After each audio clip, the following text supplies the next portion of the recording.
Hello dear brothers and sisters, welcome to Sahastra IAS. આશા રાખી રહ્યો છું કે આપ સૌ ભાઈ બહેનોની તૈયારી ખૂબ જ સરસ રીતે થઈ રહી હશે. આપ લોકો મન લગાવી ખુદની ક્ષમતા પર વિશ્વાસ રાખી અને પોતાની તૈયારી કરી રહ્યા હશો.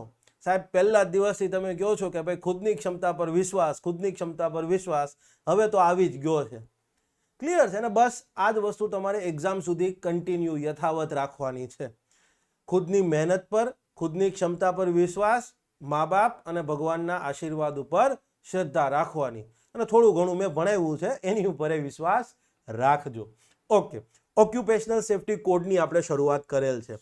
આ કોડને લઈ અને માર્કેટમાં જે સો કોલ્ડ ભૈયા, માર્કેટમાં જે સો કોલ્ડ બરાબર છે પેલી પીડીએફઓ હાઇલાઇટ કરીને મોકલવાવાળા, આ બધા નમૂનાઓ જે છે એ આ ટોપિકને બહુ અઘરો માને છે.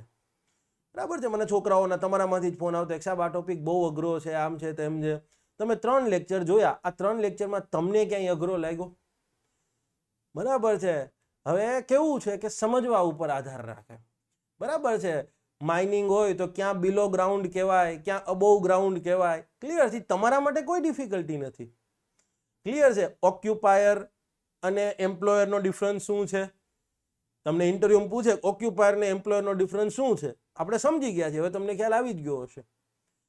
ક્લિયર છે? હા, આવા બેઝિક સવાલો જ પૂછે, મેં તમને કીધું ને એમ.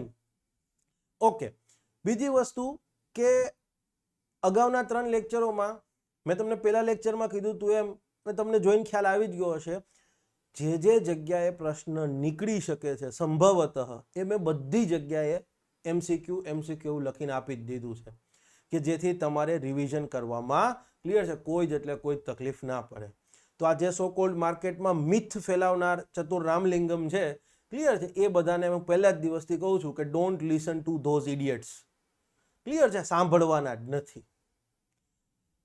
ઓકે, તો ચાલો. અને હું બહુ વિનમ્રતા સાથે એવો વિશ્વાસ રાખી રહ્યો છું કે આ ટોપિક સમજવામાં તમને કોઈ જ મુશ્કેલી આવી નહીં રહી હોય. બીજા એક તમારા માટે ખુશીના સમાચાર એ છે કે ડેપ્યુટી ડાયરેક્ટરની પેપર જે એક્ઝામ હતી એની અંદર સેક્શનવાળી વાત આવી હતી, સેક્શનો પૂછેલા હતા. તો એનું સમાધાન મેં શોધી લીધું છે.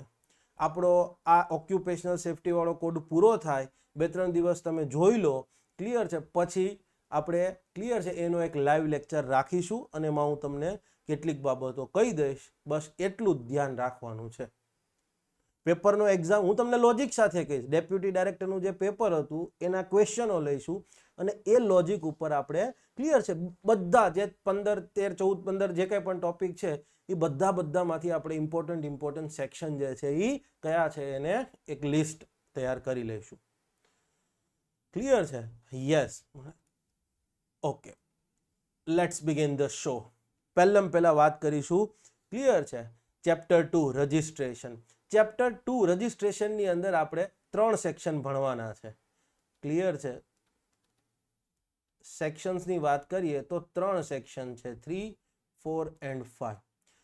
સેક્શન 3 જે છે એ એસ્ટાબ્લિશમેન્ટના રજિસ્ટ્રેશનની વાત કરે છે કે ભાઈ રજિસ્ટ્રેશન કયા એસ્ટાબ્લિશમેન્ટે રજિસ્ટ્રેશન કરાવવું પડશે, કોની સમક્ષ જઈને રજિસ્ટ્રેશન કરાવવું પડશે, કઈ રીતે રજિસ્ટ્રેશન કરાવવું પડશે, જેની પાસે રજિસ્ટ્રેશન કરાવવા ગયા છો એ રજિસ્ટરિંગ અધિકારીની શું ફરજ રહેશે, એમની શું જવાબદારી છે, કઈ પરિસ્થિતિમાં રજિસ્ટ્રેશન છે એ રદ થઈ શકે, કઈ પરિસ્થિતિમાં રજિસ્ટ્રેશન રિવોક એટલે કે પાછું ખેંચવામાં આવે, કોઈનું રજિસ્ટ્રેશન, કોઈ એસ્ટાબ્લિશમેન્ટનું રજિસ્ટ્રેશન પાછું ખેંચવામાં આવ્યું હોય તો માનો કે કેન્સલ થયું છે, તો હવે વ્યક્તિ શું કરશે? તો એ આદેશ સામે અપીલ કરશે. તો અપીલ ક્યાં થશે, કેટલા દિવસની અંદર થશે, એની વાત સેક્શન 4માં કરવામાં આવી છે. અને સેક્શન 5 સિમ્પલી એવું કહે છે કે ભાઈ એસ્ટાબ્લિશમેન્ટમાં કોઈ પણ બિઝનેસ, ઓક્યુપેશન, ટ્રેડ, ઇન્ડસ્ટ્રી કે મેન્યુફેક્ચરિંગની કામગીરીની શરૂઆત કરો. ક્લિયર છે? કે પછી એનો અંત લાવતા હોય, બંધ કરી દેતા હોય તો કોઈક ઓથોરિટીને જાણ કરવાની થશે. સ્ટેપ બાય સ્ટેપ આવશે એમ જઈશું. બહુ ઇઝી છે અને એમ કહી શકાય કે આખા ટોપિકના મોસ્ટ આઈએમપી સેક્શન્સ આ છે. Most IMP. ક્લિયર છે? આ ટોપિકનું ઓક્યુપેશનલ સેફ્ટી કોડમાં એમ કે ને કે સૌથી મોસ્ટ આઈએમપી તો મને આ દેખાય છે. ક્લિયર છે? કારણ કે આખો ટોપિક વાંચી લીધો છે, પછી કહી રહ્યો છું. સ્ટેપ બાય સ્ટેપ ચલો જોતા જઈશું. સૌથી પહેલા સ્ટાર્ટ કરીશું સેક્શન 3. સેક્શન 3 વાત કરે છે રજિસ્ટ્રેશન ઓફ એસ્ટાબ્લિશમેન્ટના રજિસ્ટ્રેશનની. ઓકે, સબસેક્શન 1 સિમ્પલી એવું કહે છે કે ભાઈ કયા એસ્ટાબ્લિશમેન્ટે રજિસ્ટ્રેશન કરાવવું પડશે. ક્લિયર છે? Which establishment will be required to obtain a registration under this code.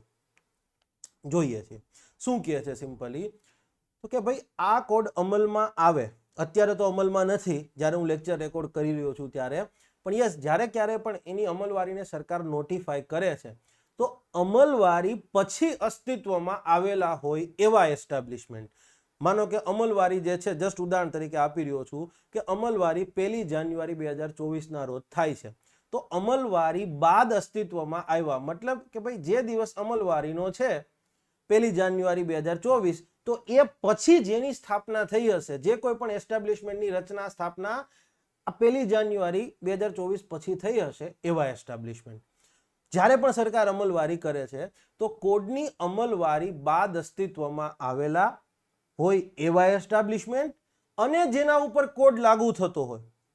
કોડની અમલવારી પછી જેની સ્થાપના થઈ છે, રચના થઈ છે અને જેના ઉપર આ કોડ લાગુ થાય છે એવા એસ્ટાબ્લિશમેન્ટના જે એમ્પ્લોયર છે એને એના એસ્ટાબ્લિશમેન્ટ ઉપર કોડ લાગુ થાય એના 60 દિવસની અંદર આ કોડ હેઠળ એસ્ટાબ્લિશમેન્ટનું રજિસ્ટ્રેશન કરવા માટે અરજી કરવી પડશે. કેટલા દિવસની અંદર એસ્ટાબ્લિશમેન્ટના રજિસ્ટ્રેશનની અરજી? તો કે ભાઈ 60 દિવસ. અહીંયા બે જે જોગવાઈ છે ને સમજવી બહુ સરસ વસ્તુ છે, મે બી એક્ઝામમાં ન આવે પણ ધ્યાન રાખો. કોડની અમલવારી બાદ અસ્તિત્વમાં આવ્યા હોય, મતલબ આનો મિનિંગ શું થાય કે ભાઈ કોડ લાગુ થયા પછી જેની રચના થઈ હોય એવું એસ્ટાબ્લિશમેન્ટ. અને શબ્દ પ્રયોગ થયો છે, અને જેના પર આ કોડ લાગુ થતો હોય, અને જેના પર કોડ લાગુ થતો હોય એનો મિનિંગ શું નીકળે? જેના પર આ કોડ લાગુ થતો હોય. તો અહીંયા આવશે, યાદ કરો એસ્ટાબ્લિશમેન્ટની ડેફિનેશન.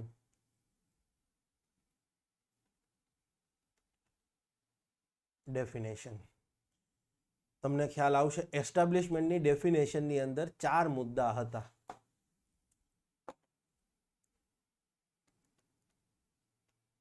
એસ્ટાબ્લિશમેન્ટની ડેફિનેશન 4 મુદ્દા હતા કે કોઈ પણ જગ્યા કે જ્યાં બોટિંગ થતું હોય,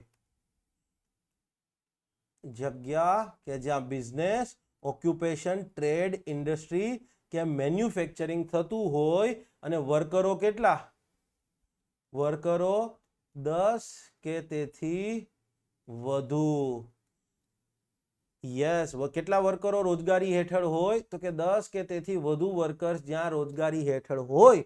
ક્લિયર છે? એવી જગ્યા કે જ્યાં બિઝનેસ, ઓક્યુપેશન, ટ્રેડ, ઇન્ડસ્ટ્રી અથવા તો મેન્યુફેક્ચરિંગની પ્રોસેસ થતી હોય, તો યસ એ આ કોડ હેઠળ એસ્ટાબ્લિશમેન્ટ છે. તો યસ, તો હવે માનો કે કોડની અમલવારી પછી, ક્લિયર છે, કોઈ જગ્યા હશે કે જ્યાં બિઝનેસ અથવા ઓક્યુપેશન અથવા ટ્રેડ અથવા ઇન્ડસ્ટ્રી કે મેન્યુફેક્ચરિંગ પ્રોસેસ થતી હશે અને ત્યાં 10 થી વધુ કર્મચારી માનો કે કામ કરતા હોય, વર્કર્સ, તો એને આ કોડ હેઠળ રજિસ્ટ્રેશન કરાવવું પડશે. કોડ લાગુ થયા પછીની વાત છે. બીજું માનો કે એક હતું, તો આપણને ખબર છે અલગ અલગ એસ્ટાબ્લિશમેન્ટની વાત કરતા હતા. Plantation, audio visual production, motor transport undertaking, building and other construction work. Clear છે?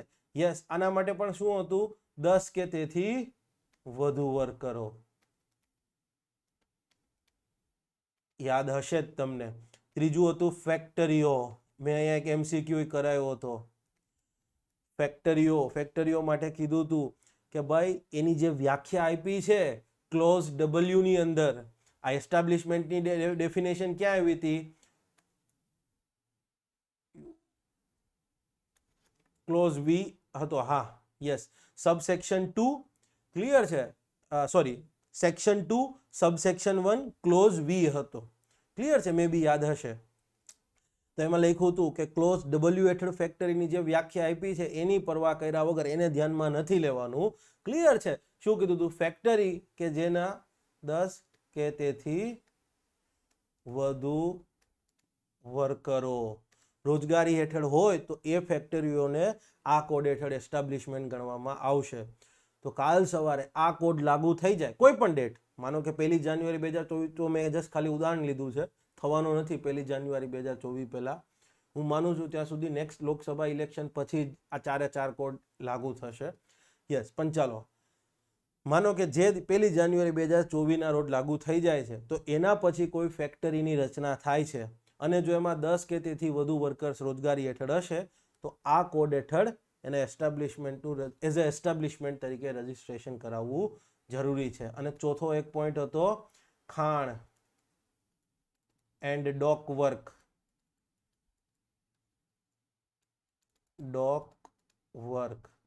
અને અહીંયા મેં કીધું હતું એમ વર્કરોની સંખ્યા ધ્યાનમાં નથી લેવાની, irrespective of the number of workers engaged. કેટલા વર્કર્સ ત્યાં કામ કરી રહ્યા છે એ જોવાનું નથી.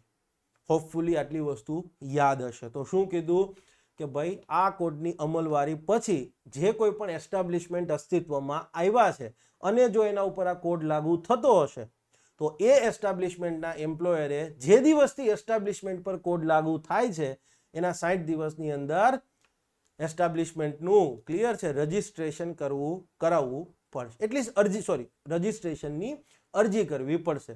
કોની સમક્ષ?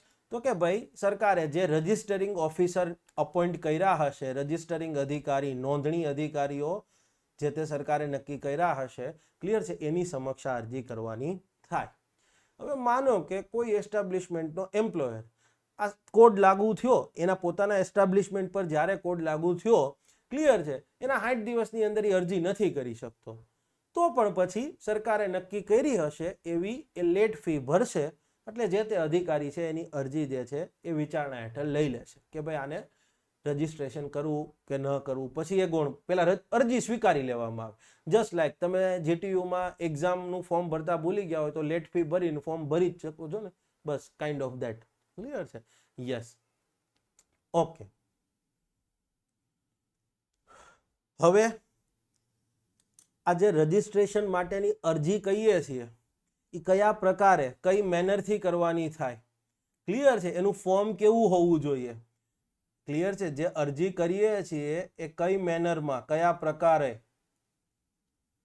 એપ્લિકેશન, રજીસ્ટ્રેશનની એપ્લિકેશન તો કરીએ છીએ એ કયા પ્રકારે કરવાની રહેશે, કયા ફોર્મમાં કરવાની રહેશે, કયા પર્ટિક્યુલર્સ, વિગતો, માહિતી એમાં આપવાની રહેશે. ક્લિયર છે? ઇન્ટરસ્ટેટ માઇગ્રન્ટ વર્કર તમારે ત્યાં કામ કરતા હોય એસ્ટાબ્લિશમેન્ટમાં તો એની પણ વિગતો આપવાની રહેશે. ક્લિયર છે? એની ફી કેટલી આપવાની થશે, આ બધું આપણે એક જ લાઈનમાં કહી શકીએ પ્રિસ્ક્રાઇબ કર્યું હોય એ મુજબ. પ્રિસ્ક્રાઇબ થયું હોય એ અનુસાર. તમને એક વાત કહું, તમે કેમ લકી છો? આ કોડ હજી લાગુ નથી થયો. જેવો આ કોડ લાગુ થયો એટલે પ્રિસ્ક્રાઇબ કર્યું મતલબ સરકાર નિયમ બનાવશે. કેન્દ્ર સરકારના સંદર્ભમાં હશે ત્યાં કેન્દ્ર સરકાર નિયમો બનાવીને પ્રિસ્ક્રાઇબ કરશે, રાજ્ય સરકારના સંદર્ભમાં હશે ત્યાં રાજ્ય સરકાર પ્રિસ્ક્રાઇબ કરી અને નિયમો બનાવશે. તો આવી જોગવાઈ જે કહું છું ને, પ્રિસ્ક્રાઇબ કર્યું હોય ફોર્મમાં એ પ્રકારે એવી વિગતો સાથે એવી ફી સાથે, આવી લગભગ 101 પોઈન્ટ છે. આવા આખા 143 સેક્શનમાં 100 જગ્યા આવો ઉલ્લેખ છે. મિનિમમ 101 તો હશે જ, હું માનું છું ત્યાં સુધી. તો જો આ કોડ લાગુ થઈ ગયો પછી ભલે તમારો ફેક્ટરી એક્ટ ને બધું નીકળી જશે, એમાં વાંધો નહીં, પણ પછી કેન્દ્ર સરકારે જે નિયમ બનાવ્યા હશે તો એનું ફોર્મ નંબર કયું, કેટલી વિગતો, કઈ ફી, રાજ્ય સરકારે બનાવ્યો છે તો એ ફોર્મ કયું, એની ફી કેટલી, વિગતો, આ બધું યાદ રાખવું પડશે. એટલે આ વખતે પાસ થઈ જજો. આવતી ISHOમાં બરાબર છે, જો હું કોર્સ લોન્ચ કરીશ તો આપણે બહુ મોટી બધી વિગતો સાથે ભણવાનો થશે. ક્લિયર છે? યસ, મેં કીધું ને તમે લકી છો. 100 જગ્યા આવી બસ પ્રિસ્ક્રાઇબ કર્યું હોય એ મુજબ. પ્રિસ્ક્રાઇબ કર્યું બસ એટલું જ છે.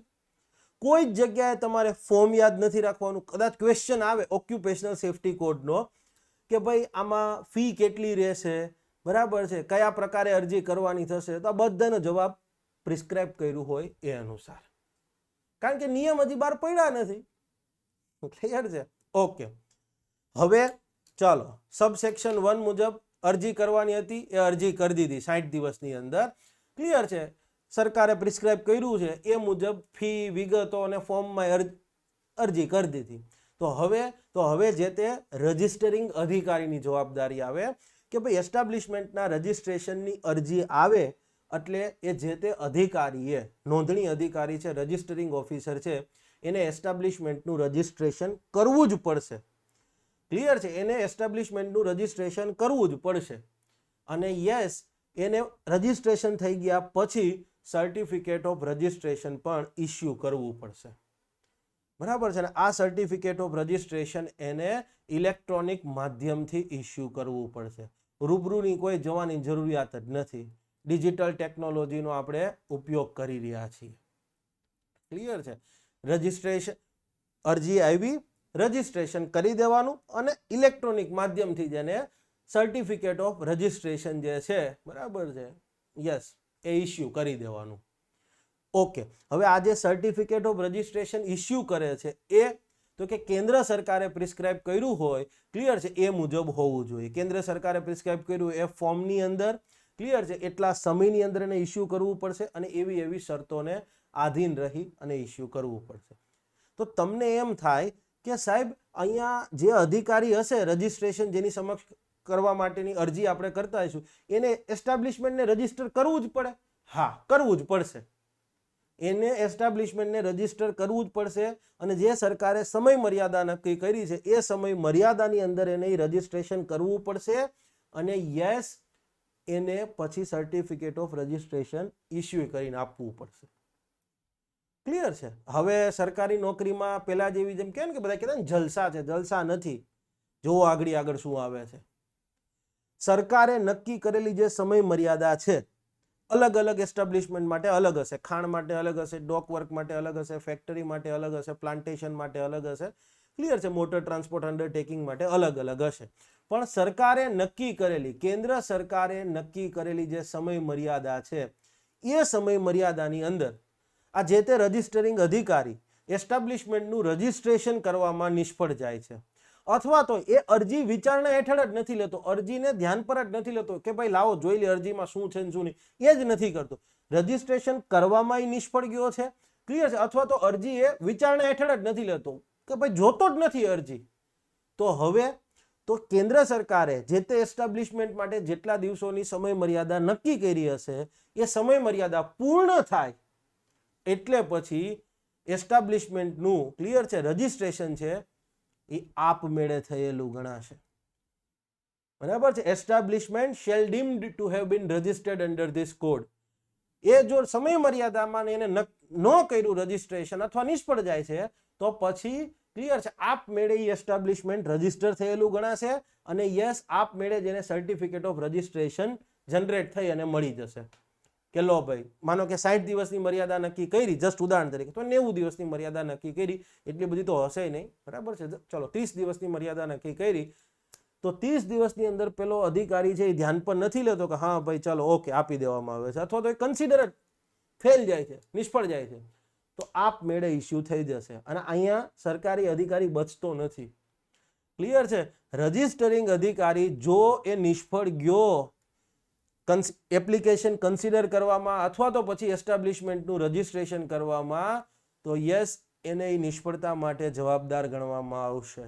રિસ્પોન્સિબિલિટી હવે અધિકારી ઉપર રહેશે. એને સરકાર એની પાસે ખુલાસો માંગશે કે તમે આ એસ્ટાબ્લિશમેન્ટનું રજિસ્ટ્રેશન કેમ ન કર્યું અથવા તો અરજી કેમ કન્સિડર ન કરી. સાહેબ હું તો મેડિકલ લેવ ઉપર હતો, આ સાહેબને જવાબદારી બનતી હતી, આ સાહેબ ચાર્જમાં હતા, તો એને પૂછશે કે ભાઈ તે કેમ ના કર્યું. ક્લિયર છે? તમને ખબર છે સરકારે આ વસ્તુ કેમ રાખી છે આ કોડની અંદર? ક્લિયર છે? તો પહેલી વસ્તુ, જે લોકો જીપીએસસી જનરલ સ્ટડીઝની તૈયારી કરે છે એમને પબેડની અંદર એક કોન્સેપ્ટ આવે છે, તો એકાઉન્ટેબિલિટી, ઉત્તરદાયિત્વ. આ ઉત્તરદાયિત્વનું પ્રેક્ટિકલ એક્ઝામ્પલ છે. જીપીએસસી ના ઇન્ટરવ્યુમાં જાઓ જનરલ સ્ટડીઝમાં, એકાઉન્ટેબિલિટીનું તમે પ્રેક્ટિકલ ઉદાહરણ આપી શકો? Yes sir. આપણે જે સરકારે લેબર રિફોર્મ કર્યા છે અને એ લેબર રિફોર્મમાં ઓક્યુપેશનલ સેફ્ટી કોડની વાત કરેલી છે, તો વાહનનું એસ્ટાબ્લિશમેન્ટનું રજિસ્ટ્રેશન કરવાની વાત હોય તો સરકારે કીધું છે કે એક સમય મર્યાદામાં બિઝનેસ એસ્ટાબ્લિશમેન્ટ જે છે એનું રજિસ્ટ્રેશન કરીને આપી જ દેવું પડશે. આવું કેમ કર્યું છે? તો વર્લ્ડ બેંકનો એક રિપોર્ટ આવતો, બરાબર છે, હવે તો નથી આવતો, બંધ થઈ ગયો છે, કોઈ કરપ્શન ને કોન્ટ્રોવર્સી થયેલી હતી એટલે. Ease of doing business report, એમાં 10 પેરામીટર્સ હતા, માપદંડો, અને એમાંનો એક માપદંડ હતો starting and closure of business.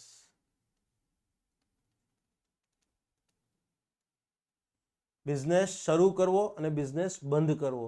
ઘણા બધા બિઝનેસમેન એમ કહેતા કે ભારતમાં અમારે બિઝનેસ કરવો છે, પણ બિઝનેસ કરવો જ બહુ મુશ્કેલ બની જાય છે, શરૂ કરવામાં જ ટાઈમ લાગી જાય છે. તો સરકારે એને આ પ્રોપરલી એડ્રેસ કર્યું છે. હવે તમે આ જોગવાઈઓ ક્યારેય નહીં ભૂલો. ભણતર છે ને માણસના મગજ ઉપર બર્ડન ના બનવું જોઈએ, બસ. ક્લિયર છે? ઓકે,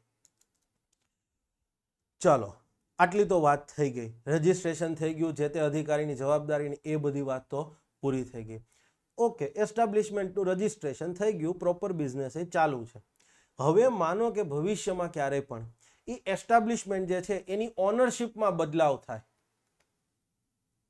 ઓનરશિપ, કે પછી ક્લિયર છે એના મેનેજમેન્ટમાં બદલાવ થાય, માલિકીપણામાં અથવા તો વ્યવસ્થાપનમાં બદલાવ થાય, કે પછી આ સબસેક્શન 2 હેઠળ રજિસ્ટ્રેશન કરવા માટે જે કંઈ પણ વિગતો આપી છે, જે કંઈ પણ પર્ટિક્યુલર્સ આપવામાં આવ્યા છે સબસેક્શન 2 હેઠળ, માલિકીપણું, મેનેજમેન્ટ અથવા તો જે કંઈ પણ વિગતો બીજી તમે રજિસ્ટ્રેશન વખતે આપી છે, એમાં કોઈ બદલાવ થાય તો આ બદલાવ થયાના 30 દિવસની અંદર જાણ કરવાની થશે. કોને? તો કે રજિસ્ટરિંગ અધિકારીને. બરાબર, જે કોઈ પણ રજિસ્ટરિંગ અધિકારી હશે એને જાણ કરવાની થશે કે આ અમારું એસ્ટાબ્લિશમેન્ટ છે અને યસ એમાં આવો આવો બદલાવ થયો છે. જુઓ, ઇલેક્ટ્રોનિક માધ્યમથી, આ ઇલેક્ટ્રોનિક માધ્યમથી આપણે આ બધી વસ્તુઓની વાત કરી રહ્યા છીએ, તો એને હું એક વસ્તુનું એક્ઝામ્પલ લિંક કરી શકું? સમજો ધ્યાનથી. શાસનમાં આઈટી નો ઉપયોગ. યસ, પેલા કેવું હતું કે રૂબરૂ જઈને જાણ કરવાની થાય કે સાહેબ આ કરી લ્યો, એ સાહેબ પછી બહુ માને નહીં એટલે થોડુંક ટેબલ ઉપર અથવા ટેબલ નીચે કંઈક મીઠાઈ આપવી પડે. બરાબર, શાસનમાં આઈટી નો ઉપયોગ. હવે યસ, 30 દિવસની અંદર બદલાવની જાણ કરવાની, પણ પેલો અધિકારી લે જ નહીં તો તમારી આગળથી વિગતો, કારણ કે એને એમ, બધા અધિકારીઓ ભ્રષ્ટ નથી હોતા, પણ જે ભ્રષ્ટ છે એમને સમજણ પડી? ક્લિયર છે? સ્ટેપ બાય સ્ટેપ આપણે જઈશું. અને યસ, આ બદલાવની જાણ સરકારે જે ફોર્મમાં નક્કી કર્યું હશે, ક્લિયર છે, એ ફોર્મમાં કરવાની રહેશે. અને સરકારે કીધું હોય એ મુજબ જ આ રજિસ્ટરિંગ અધિકારીએ સર્ટિફિકેટ ઓફ રજિસ્ટ્રેશનમાં બદલાવ કરી દેવાનો કે હા ભાઈ, માલિક આ હતો, આ થઈ ગયો છે. ક્લિયર છે? અથવા તો આવી આવી વિગતો બદલાય છે. That's all. ઓકે, હવે વાત કરીએ એસ્ટાબ્લિશમેન્ટ બંધ થવાની. કોઈ પણ એસ્ટાબ્લિશમેન્ટ કે જેને આ કોડ હેઠળ રજીસ્ટર કરવામાં આવ્યું છે અને હવે એ બંધ થાય છે, તો બંધ થયાના 30 દિવસની અંદર એને રજિસ્ટરિંગ અધિકારીને બે બાબતો જણાવવાની રહેશે. એસ્ટાબ્લિશમેન્ટ બંધ થાય તો 30 દિવસની અંદર બે બાબતો એને રજિસ્ટરિંગ અધિકારીને જણાવવાની રહેશે. પહેલી કે ભાઈ હા, અમારું એસ્ટાબ્લિશમેન્ટ બંધ થઈ ગયું છે, આ તારીખે આ વારે બંધ થયું છે, સરકારે પ્રિસ્ક્રાઇબ કર્યું હોય એવી વિગતો એને આપવાની. પણ સાથે સાથે એને બીજી પણ વિગત આપવી પડશે. અને શબ્દ પ્રયોગ થયો છે, અને એક તો એસ્ટાબ્લિશમેન્ટ બંધ થયું છે અને બીજું કે ભાઈ એસ્ટાબ્લિશમેન્ટના જે તે વર્કરોને જે કાંઈ પણ પગાર કે ડ્યુઝ ચૂકવવાના થાય છે એ તમામે તમામ રકમ ચૂકવાઈ ગઈ છે એવું એને પ્રમાણિત કરવાનું રહેશે, એવું એને સર્ટિફિકેટ આપવાનું રહેશે. ક્લિયર? એસ્ટાબ્લિશમેન્ટ બંધ, રજિસ્ટ્રેશન થયું છે આ કોડ હેઠળ, હવે બંધ થાય છે તો 30 દિવસની અંદર બે બાબતોની જાણ કે અમારું એસ્ટાબ્લિશમેન્ટ બંધ થઈ રહ્યું છે અને વર્કરોને જે કંઈ પણ રકમ ચૂકવવાની હતી, રોજગારી હેઠળ હતા એવા, એ વર્કરોને તમામ રકમ ચૂકવાઈ ગઈ છે. ઓકે, એસ્ટાબ્લિશમેન્ટ બંધ થવાની જાણ કરવામાં આવે એટલે જે તે રજિસ્ટરિંગ અધિકારી છે, ક્લિયર છે, એની પાસે જે કંઈ પણ રેકોર્ડ હશે કે ભાઈ આટલા આટલા એસ્ટાબ્લિશમેન્ટ રજિસ્ટર થયા છે, એ રેકોર્ડમાંથી, એ રજિસ્ટરમાંથી એ જે તે એસ્ટાબ્લિશમેન્ટનું નામ જે છે એને હટાવી દેવાનું, અને જ્યારે આ અરજી આવી હોય એના 60 દિવસની અંદર એને આ આખા એસ્ટાબ્લિશમેન્ટનું નામ રદ કરવાની, એનું સર્ટિફિકેટ ઓફ રજિસ્ટ્રેશન કેન્સલ કરવાની, રદ કરવાની પ્રક્રિયા પૂરી કરવી પડશે. એસ્ટાબ્લિશમેન્ટ બંધ થાય તો એ જે તે એમ્પ્લોયર છે એને 30 દિવસમાં જાણ કરવાની, 2 બાબતોની જાણ કરવાની. પણ હવે અધિકારીની એક જવાબદારી છે. શું? તો કે પહેલું તો એનો જે રેકોર્ડ છે એમાંથી એ એસ્ટાબ્લિશમેન્ટનું નામ હટાવી દેવાનું, અને જેવી આ માહિતી આપવામાં આવે એમ્પ્લોયર દ્વારા એના 60 દિવસની અંદર એને એ જે તે એસ્ટાબ્લિશમેન્ટનું સર્ટિફિકેટ ઓફ રજિસ્ટ્રેશન છે એ કેન્સલ કરવું પડશે. કેન્સલ, પત્રકાર પોપટલાલ, 60 દિવસની અંદર કરી જ દેવું પડશે. માનો કે આ અધિકારી 60 દિવસની અંદર એ કામગીરી કરવામાં નિષ્ફળ જાય છે, તો જેવા 60 દિવસ પૂરા થાય એટલે એ એસ્ટાબ્લિશમેન્ટનું સર્ટિફિકેટ ઓફ રજિસ્ટ્રેશન છે એ આપમેળે કેન્સલ થઈ જશે. Shall deemed to have been cancelled under this code. પૂરું, આપમેળે જ રદ થઈ જશે. અને જે અધિકારીએ 60 દિવસની અંદર નથી કરી જે કરવાની કામગીરી, એને જવાબદાર ગણવામાં આવશે, રિસ્પોન્સિબલ ગણવામાં આવશે. એકાઉન્ટેબિલિટી એમના પર ફિક્સ થશે કે ભાઈ કેમ ના કર્યું, તો પછી એની આગળ ખુલાસો માંગશે કે સાહેબ એને સર્ટિફિકેટ નથી આપ્યું, બધા વર્કરને પેમેન્ટ ચૂકવાઈ ગયું છે. ઓકે, તો પછી એમ્પ્લોયરને કહેશે કે ભાઈ કેમ. ક્લિયર થઈ ગઈ વસ્તુ? તો જુઓ, અગેન બિઝનેસ શરૂ કરવો, બિઝનેસ ક્લોઝ કરવો કેટલું સરળ છે. ઇઝ ઓફ ડુઈંગ બિઝનેસ આ જનરલ સ્ટડીઝ વાળા માટે છે. ક્લિયર છે? યસ. પબેડમાં એકાઉન્ટેબિલિટી બરાબર છે ને. અહીંયા મેં એક ક્વેશ્ચન બનાવ્યો છે. Accountability in governance requires reform. બરાબર છે. Accountability in governance requires reform. બરાબર છે. Explain with the suitable example or explain with the recent steps taken by the government. આવું કે અને તમે આ એક જ એક્ઝામ્પલ લખ્યું હોય. વિકાસ દિવ્યકીર્તિ સર છે ને બહુ સરસ વાત કરે છે કે ઇન્ટરવ્યુમાં તમે એક સારો જવાબ આપી દો ને એટલે તમારા બધાય પાપ ધોઈ દે છે. એક જ સારો જવાબ. તો એમ તમારા આન્સર રાઇટિંગમાં પણ, તમે જીએસ ની પ્રિપરેશન કરતા હો, તમારા આન્સર રાઇટિંગમાં એક સારું એક્ઝામ્પલ 5 માર્ક ઓલાને આપવાની ઈચ્છા થતી હોય ને 10 માંથી, તો એ 7 મૂકીને જશે. એ પાપ ધોઈ નાખે છે. કાંઈ વાંધો નહીં, પ્રસ્તાવના સારી નથી લખી, ઠીક છે, પણ આ એક્ઝામ્પલ છે ને. અને આવા જીપીએસસીમાં લગભગ 150 માર્કનું પેપર છે, 15 ક્વેશ્ચન હોય છે એક પેપરમાં, 10-10 માર્ક્સના. હવે તો લગભગ બધા 10-10 ના થઈ ગયા છે. 45 ક્વેશ્ચન થયા. 45 ક્વેશ્ચનમાં તમારા 1.5 આવી રીતે આમ સારા વધતા જાય તો at the end of the તમે બાકી લોકો કરતા 70-80 માર્ક્સ આગળ હો. એટલે કદાચ તમે મામલતદાર બનવાના હોય એમાંથી સીધા ડીસી બની જાઓ, અથવા તો આઈપીએસ બનવાના હોય એમાંથી સીધા આઈએએસ બની જાઓ, આઈઆરએસ બનવાના હોય એમાંથી સીધા આઈપીએસ નો અથવા આઈએએસ નો કૂદકો લાગે. ક્લિયર છે? યુપીએસસીમાં તો વધારે ક્વેશ્ચન હોય, 4 પેપર છે એટલે. ક્લિયર છે? ઓકે, ચાલો હવે વાત કરીએ. ઓકે, એસ્ટાબ્લિશમેન્ટનો જે એમ્પ્લોયર છે એને આ કોડ હેઠળ રજિસ્ટ્રેશન કરાવવાનું છે, એ વાત તો સાચી છે.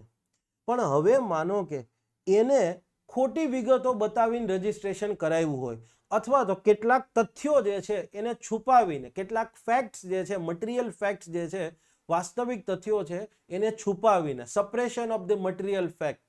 ક્લિયર છે? બાય મિસરિપ્રેઝન્ટેશન, ખોટી વિગતો બતાવી, મિસ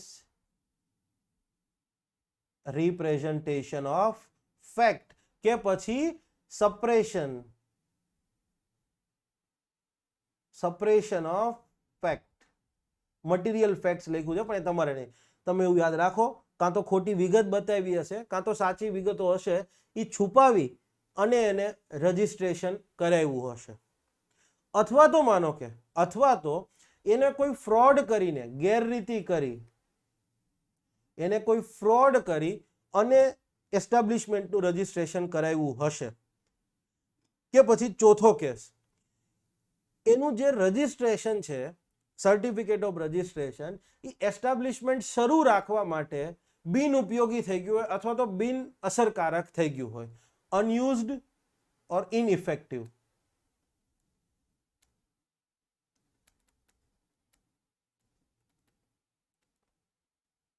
ઇફેક્ટિવ, નોન યુઝફુલ. તમારે આનો મિનિંગ સમજવાની જરૂર નથી. 3 વસ્તુ યાદ રાખો. ખોટી રીતે વિગતો બતાવી હશે, તથ્ય છુપાવ્યા હશે, ગેરરીતિ કરી હશે, કાં તો પછી એ ઇનઇફેક્ટિવ થઈ ગયું હશે. આ તમામ પરિસ્થિતિમાં એની સામે કંઈક પગલાં લેવાશે. તો શું પગલાં લેવાશે? તો જો એને ખોટી વિગતો બતાવી અથવા તો કેટલીક વિગતો છુપાવી હશે અને રજીસ્ટ્રેશન કરાવ્યું હશે. ક્લિયર છે? ખોટી વિગતો રજૂ કરીને, ક્લિયર છે, ખોટી વિગતો રજૂ કરીને અથવા તો વિગતો છુપાવેલું હશે અને રજીસ્ટ્રેશન એને કરાવ્યું હશે, તો પછી શું થશે? તો એસ્ટાબ્લિશમેન્ટનું રજીસ્ટ્રેશન છે, એસ્ટાબ્લિશમેન્ટની કામગીરી છે, એની ઉપર કોઈ અસર નહીં આવે. પણ જે વ્યક્તિએ આ ખોટી વિગતો બતાવી છે, જે વ્યક્તિએ આ સાચી વિગતો છુપાવી છે, એની ઉપર સેક્શન 94 હેઠળ કાર્યવાહી થશે. મતલબ તમે જુઓ, ખોટી વિગતોથી અથવા તો સાચી વિગતો છુપાવીને રજીસ્ટ્રેશન કરાવી લીધું, બિઝનેસ શરૂ હોય, ક્લિયર છે, તો સરકારે શું કીધું? કાંઈ વાંધો નહીં, તમારા બિઝનેસ પર કોઈ અસર નહીં આવે, એસ્ટાબ્લિશમેન્ટના રજીસ્ટ્રેશન અને કામગીરી પર કોઈ જ અસર નહીં આવે. જેને આ ખોટું કર્યું છે એની સામે સેક્શન 94 મુજબ મુકદ્દમો ચાલુ થશે. અને સેક્શન 94માં જનરલ પેનલ્ટીની વાત છે. મિનિમમ 2 લાખનો દંડ, એ મેક્સિમમ 3 લાખ સુધીનો થઈ શકે. મતલબ સરકાર બિઝનેસને કોઈ ઇમ્પેક્ટ કરવા નથી માંગતી. વિગતો છુપાવી છે ને, ખોટી વિગત આપી છે, હાલ સાચી વિગત આપી દે, બરાબર છે, જે વસ્તુ છુપાવી છે એ કહી દે, ઓકે આ કર્યું, ખોટું કર્યું, તને દંડ ભર દે, બરાબર છે, એસ્ટાબ્લિશમેન્ટનું રજીસ્ટ્રેશન અમે વેલિડ કરી દઈશું, ક્લિયર છે, કામ ધંધો ચાલુ રાખો. કારણ કે માનો કે કાલ સવારે એનું રજીસ્ટ્રેશન કેન્સલ કરી દે તો 5 જણા વર્કર છે, તમે જુઓ 10 જણા વર્કર હશે તો જ રજીસ્ટ્રેશન કરાવવાનું થશે. તો એ 10 લોકો નોકરીનું શું? સમજણ પડી? તો સરકારે કીધું કે યસ, હવે ડે બાય ડે આપણે બિઝનેસને પ્રમોટ કરવાનો છે, માટે આ અભિગમ તમને જોવા મળે છે. ક્લિયર છે? ઓકે, માનો કે એને ગેરરીતિ કરીને જ, ફ્રોડથી જ કર્યું હશે, ક્લિયર છે, ગેરરીતિથી,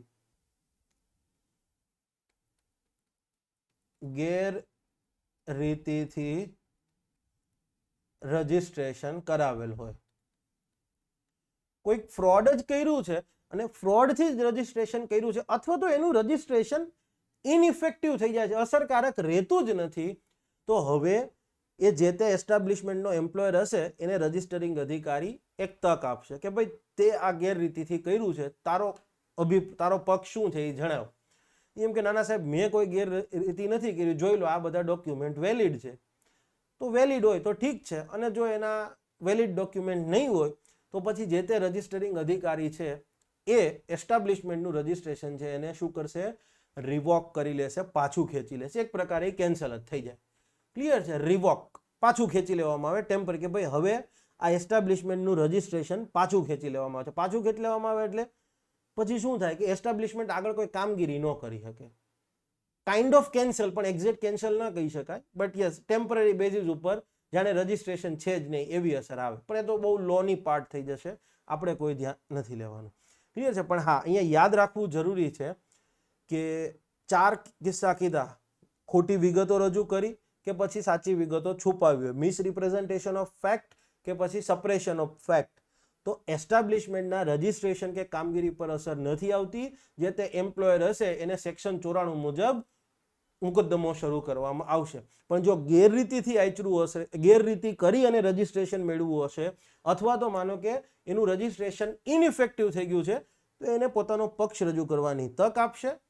અને જો અધિકારી સંતુષ્ટ ન થાય તો એનું સર્ટિફિકેટ ઓફ રજીસ્ટ્રેશન છે એસ્ટાબ્લિશમેન્ટના સંદર્ભમાં એને રિવોક કરી લેશે.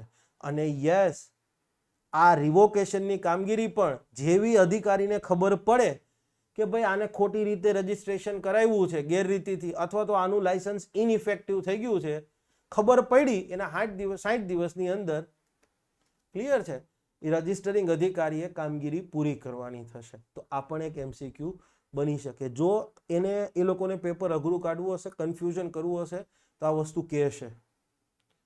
ક્લિયર છે? આ રીતે અહીંથી સવાલ નીકળશે. ઓકે, હવે કોઈ એસ્ટાબ્લિશમેન્ટ છે કે જેના ઉપર આ કોડ લાગુ થાય છે, અને એને રજીસ્ટ્રેશન નથી કર્યું. કોઈ એસ્ટાબ્લિશમેન્ટ છે કે યસ કોડ લાગુ થતો હોય છતાં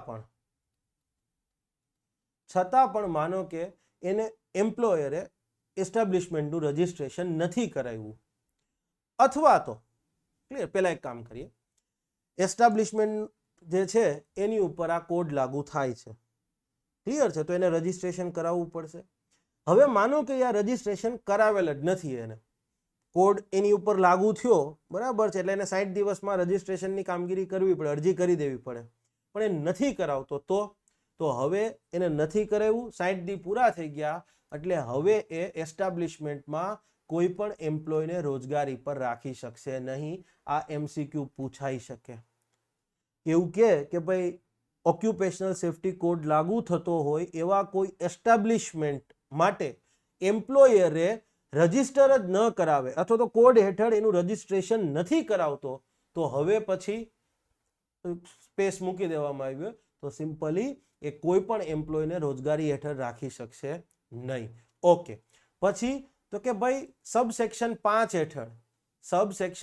હેઠળ આપણે કીધું એમ કે કોઈ એસ્ટાબ્લિશમેન્ટનું રજીસ્ટ્રેશન કેન્સલ કરવામાં આવ્યું હોય, અથવા તો સબસેક્શન 6 હેઠળ ક્લિયર છે એસ્ટાબ્લિશમેન્ટનું રજીસ્ટ્રેશન રિવોક કરી લેવામાં આવ્યું હોય, પાછું ખેંચી લેવામાં આવ્યું હોય, કેન્સલ થયું હોય અથવા તો પાછું ખેંચી લેવામાં આવ્યું હોય, અને યસ વ્યક્તિ આવા આદેશ સામે સેક્શન 4 મુજબ અપીલ નથી કરતો, વ્યક્તિ અપીલમાં નથી જતો, કેન્સલ થયું છે અથવા તો પાછું ખેંચી લેવામાં આવ્યું, અપીલ નથી કરતો, અથવા તો માનો કે એને અપીલ કરી છે પણ એની અપીલ રદ કરી દેવામાં આવી હોય, ખારીજ કરી દેવામાં આવી, ડિસમિસ કરી દેવામાં આવે કે ના ભાઈ તમારી અપીલમાં કંઈ છે જ નહીં, તમારું રજીસ્ટ્રેશન કેન્સલ જ છે, અથવા તમારું રજીસ્ટ્રેશન રિવોક જ રહેશે.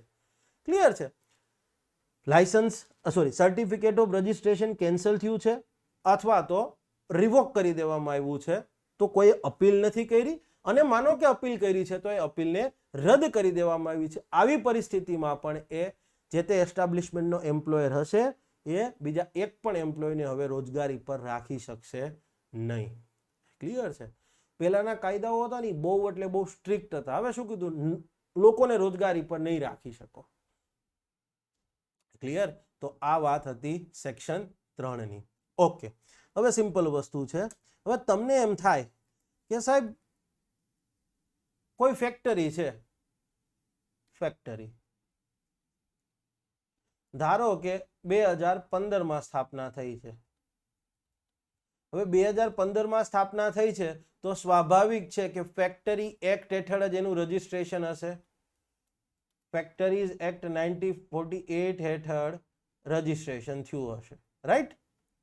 તો હવે સાહેબ આ કોડ અમલમાં આવશે પછી તો આ કોડ અમલમાં આવે અને ફેક્ટરીમાં માનો કે 500 વર્કર છે એટલે કોડ તો લાગુ થઈ જ જશે. પછી આવી ફેક્ટરી પર આ કોડ લાગુ થશે. યસ, કોડ અમલમાં આવ્યો એટલે 500 વર્કર છે, 500 પ્લસ વર્કરો. તો ફેક્ટરી 2015 સ્થાપના થઈ છે, ક્લિયર છે, એનું રજીસ્ટ્રેશન ફેક્ટરી એક્ટ હેઠળ થયું છે, કારણ કે 2015 આવો કોઈ કોડ જ નહોતો, તો એ ટાઈમે જે કાયદો હતો એમાં એને રજીસ્ટ્રેશન કરાવી દીધું, વેલિડ છે. પણ જેવો આ કોડ અમલમાં આવ્યો, 500 ઉપર વર્કર છે એટલે સ્વાભાવિક છે કે આ કોડ તો લાગુ થશે, અને કોડ લાગુ થશે એટલે ફેક્ટરી એક રદ થઈ જવાનો છે, એ આપને ખબર છે. તો હવે શું કરવાનું આ ફેક્ટરીનું? તો સિમ્પલી આવા સમયે એ જે તે ફેક્ટરી હશે, ક્લિયર છે, એને નવેસરથી રજીસ્ટ્રેશન નથી કરાવવાનું. જે તે રજીસ્ટરિંગ અધિકારી હશે એને રજીસ્ટ્રેશનની વિગતો આપી દેવાની છે કે અમે 2015 સ્થાપના કરી હતી, આ કાયદા હેઠળ અમે રજીસ્ટ્રેશન કરેલું હતું, આ અમારું રજીસ્ટ્રેશનનું જે તે ટાઈમે ઇસ્યુ થયેલું સર્ટિફિકેટ, આ એની કોપી, આ એની વિગતો. ક્લિયર છે? એટલે સિમ્પલી પછી માની લેવામાં આવશે કે ના હવે આ જે તે ફેક્ટરી અથવા બીજું કોઈ પણ એસ્ટાબ્લિશમેન્ટ આ કોડ હેઠળ રજીસ્ટર થયેલું ગણાશે. હવે જોઈએ આ જોગવાઈ શું કહે છે. ઓકે, કે ભાઈ કોઈ પણ એસ્ટાબ્લિશમેન્ટ કે જેના ઉપર આ કોડ લાગુ થાય છે, આ કોડ લાગુ થતો હોય એવું કોઈ પણ એસ્ટાબ્લિશમેન્ટ કે જેનું રજીસ્ટ્રેશન કેન્દ્ર સરકારના કોઈ લેબર લો હેઠળ થયેલું હોય, કેન્દ્રીય શ્રમિક કાયદા સેન્ટ્રલ લેબર લો હેઠળ એનું રજીસ્ટ્રેશન થયું હોય, અથવા તો સરકારે નોટિફાઈ કર્યા હોય એવા અન્ય કોઈ કાયદા હેઠળ રજીસ્ટ્રેશન થયું હોય, અને એવો કાયદો આ કોડની અમલવારીના દિવસે આવા એસ્ટાબ્લિશમેન્ટ પર લાગુ થતો હોય. કોડની અમલવારી થશે એ દિવસે ફેક્ટરી એક્ટ જેના અમલવારી થઈ તે દિવસે તો ફેક્ટરી એક્ટ લાગુ જ હશે ને. અમલવારી થયા પછી ફેક્ટરી એક્ટ રદ થયો, એ પહેલા તો લાગુ જ હતો ને. યસ, તો પછી હવે એવા એસ્ટાબ્લિશમેન્ટ આ કોડ હેઠળ રજીસ્ટ્રેશન થયેલું જ ગણાશે આપમેળે જ. પણ શરત શું કીધી કે એને રજીસ્ટ્રેશનની વિગતો સરકારે નક્કી કર્યું હોય એવા ફોર્મમાં અને એ સમય મર્યાદામાં આપી દેવાની રહેશે. આ મોસ્ટ ઇમ્પોર્ટન્ટ સેક્શન મને લાગ્યો, માટે મેં આટલો સમય લીધો છે. એપ્રોક્સિમેટલી 40 મિનિટ થઈ ગઈ છે આ સેક્શનની અંદર. ક્લિયર છે? કારણ કે આ ઇમ્પોર્ટન્ટ હતું. ક્લિયર? ઓકે, હવે કશું નથી. હવે ગાડી દોડે જોજો. ઓકે, અપીલ શું કહે છે? સેક્શન 3 હેઠળ કોઈ નિર્ણય લેવામાં આવ્યો હોય, કોઈ ઓર્ડર કરવામાં આવ્યો હોય, સેક્શન 3 હેઠળ કોઈ પણ ઓર્ડર કરવામાં આવ્યો હોય અને આ ઓર્ડર સામે કોઈ પણ વ્યક્તિને વાંધો હોય. હવે કેવો ઓર્ડર થયો હોય? તો કે રજીસ્ટ્રેશન કેન્સલ કરવામાં આવ્યું હોય. ક્લિયર છે? રજીસ્ટ્રેશન રિવોક કરવામાં આવ્યું હોય. મેઇન તો આ બે જ ઓર્ડર થશે. ક્લિયર છે? યસ. તો કે સેક્શન 3 હેઠળ કોઈ નિર્ણય લીધો હોય અધિકારી અને એની સામે જો કોઈને વાંધો હોય તો જેને વાંધો હોય એવો વ્યક્તિ આવા આદેશ સામે અપીલ કરી શકે. કેટલા દિવસની અંદર? તો એ આદેશ જે તે વ્યક્તિને મળે, ક્લિયર છે, એના 30 દિવસની અંદર એ સરકારે નક્કી કરી હોય, એપ્રોપ્રિએટ ગવર્મેન્ટ ઉચિત સરકારે નક્કી કરેલ જે અપીલ ઓથોરિટી હશે એની સમક્ષ અપીલ કરી શકશે. સેક્શન 3 હેઠળ આદેશ થયો, કોઈને વાંધો છે તો ઉચિત સરકારે, ક્લિયર છે, નક્કી કરેલા નોટિફાઈ કરેલા જે અધિકારી હશે અપીલ અધિકારી એની સમક્ષ જઈ અને એ 30 દિવસની અંદર અપીલ કરશે. અને બાકી તો જનરલ જોગવાઈ. અપીલ ઓથોરિટીને જો સંતોષકારક જણાય કે વ્યક્તિ અરજદાર નિર્ધારિત કરવામાં આવેલા, મુકર્રર કરવામાં આવેલા, બરાબર, 30 દિવસની સમય મર્યાદામાં વ્યાજબી કારણોસર અપીલ કરવાનું ચૂકી ગયો છે તો એ 30 દિવસ પછી અપીલને એન્ટરટેન કરી શકે, એની હિયરિંગ કરી શકે, સુનાવણી કરી શકે કે લાય ભાઈ સાંભળી લઉં શું છે તારામાં મેટર. ક્લિયર થઈ ગઈ વસ્તુ? ઓકે. હવે બીજી એક વસ્તુ, again accountability, ease of doing, બરાબર છે. એમ ગવર્નન્સની વાત કરીએ ને, ઝડપી ગવર્નન્સની આપણે વાત કરીએ છીએ, એનું એક બીજું ઉદાહરણ કે આ અપીલ ઓથોરિટી છે ને એને એવું નહીં કે અપીલ આવી એને આપણે ચલો જવા દો થોડાક ટાઈમ પછી વાત કરીશું, એવું નહીં ચાલે. આ જે તે અપીલ ઓથોરિટી સમક્ષ સબસેક્શન 1 અંતર્ગત અપીલ આવી એટલે જેવી અપીલ આવે એને પોતાની પાસે, એટલે જે તે અરજદાર હશે, એપ્લિકન્ટ હશે, અપીલકાર હશે, એપિલન્ટ હશે, એને પોતાનો પક્ષ રજૂ કરવાની તક આપવી અને અપીલ મળ્યાના 30 દિવસની અંદર અપીલનો નિકાલ કરવો પડશે. બરાબર છે કે ભાઈ હા તારું રજીસ્ટ્રેશન કેન્સલ જ રહેશે, તારું રજીસ્ટ્રેશન રિવોક જ રહેશે ભાઈ, અથવા તો ચલો રજીસ્ટ્રેશન કેન્સલેશન કરવામાં આવ્યું છે, એ આદેશ અમે મોડિફાઈ કરી દઈએ છીએ, તો એ આદેશ હટાવી દઈએ છીએ, ક્વોશ કરી દઈએ છીએ, અથવા તો રિવોકેશનનો આદેશ જે છે એને રદ કરીએ છીએ. કોઈ પણ નિર્ણય લેવાનો થશે 30 દાડાની અંદર. બરાબર છે? Again this is the example of accountability.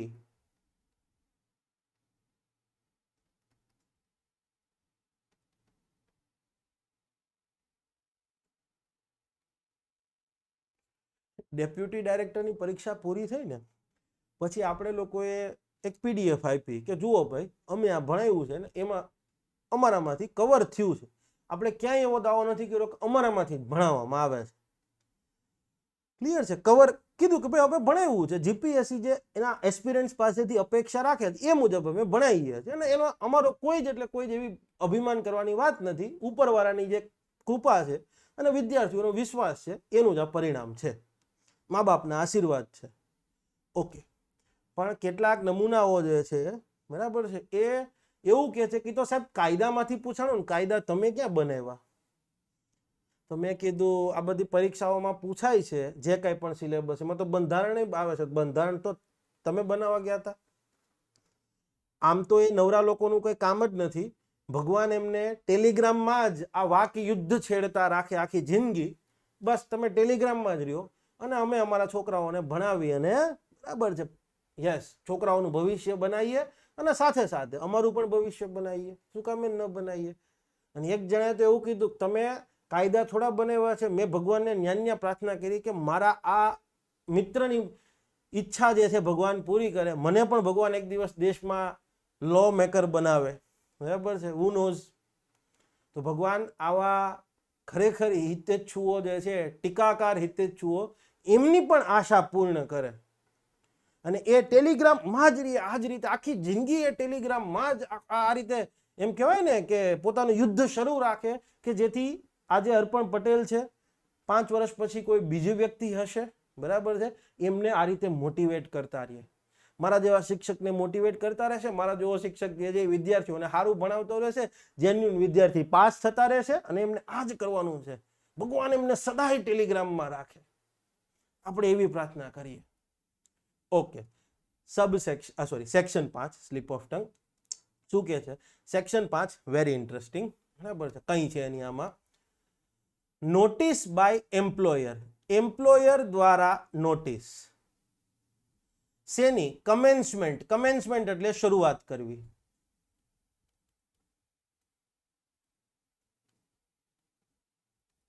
શરૂઆત કરવી.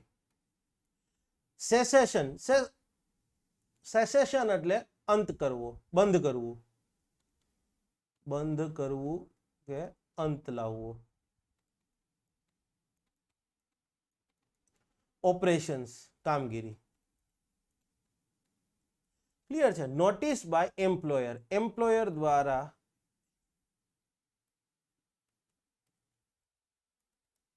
નોટિસ, એમ્પ્લોયર દ્વારા નોટિસ, કંઈક વસ્તુની શરૂઆત કરવાની, અથવા તો જો બંધ કરે તો એ બંધ કરવાની.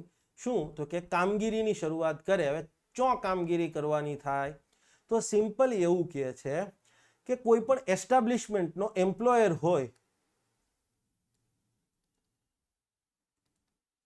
એસ્ટાબ્લિશમેન્ટ નો એમ્પ્લોયર, ક્લિયર છે, એના એસ્ટાબ્લિશમેન્ટની અંદર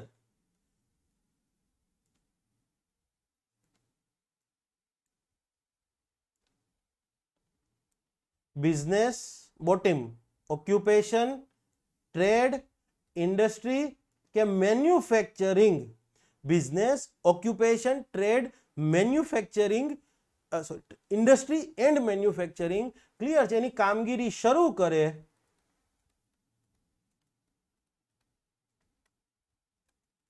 કે કામગીરી બંધ કરે.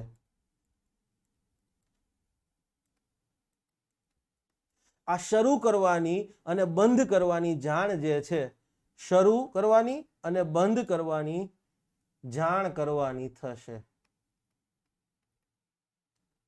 કોને? તો કે સરકારે પ્રિસ્ક્રાઇબ કર્યું હોય એવી ઓથોરિટીને એટલી સમય મર્યાદામાં એ પ્રકારે જાણ કરવાની થશે. અને એસ્ટાબ્લિશમેન્ટ એટલે શું?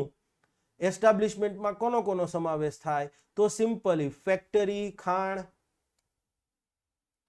ફેક્ટરી, માઇન, ખાણ, ક્લિયર છે, building and other construction work, plantation પ્રવૃત્તિ,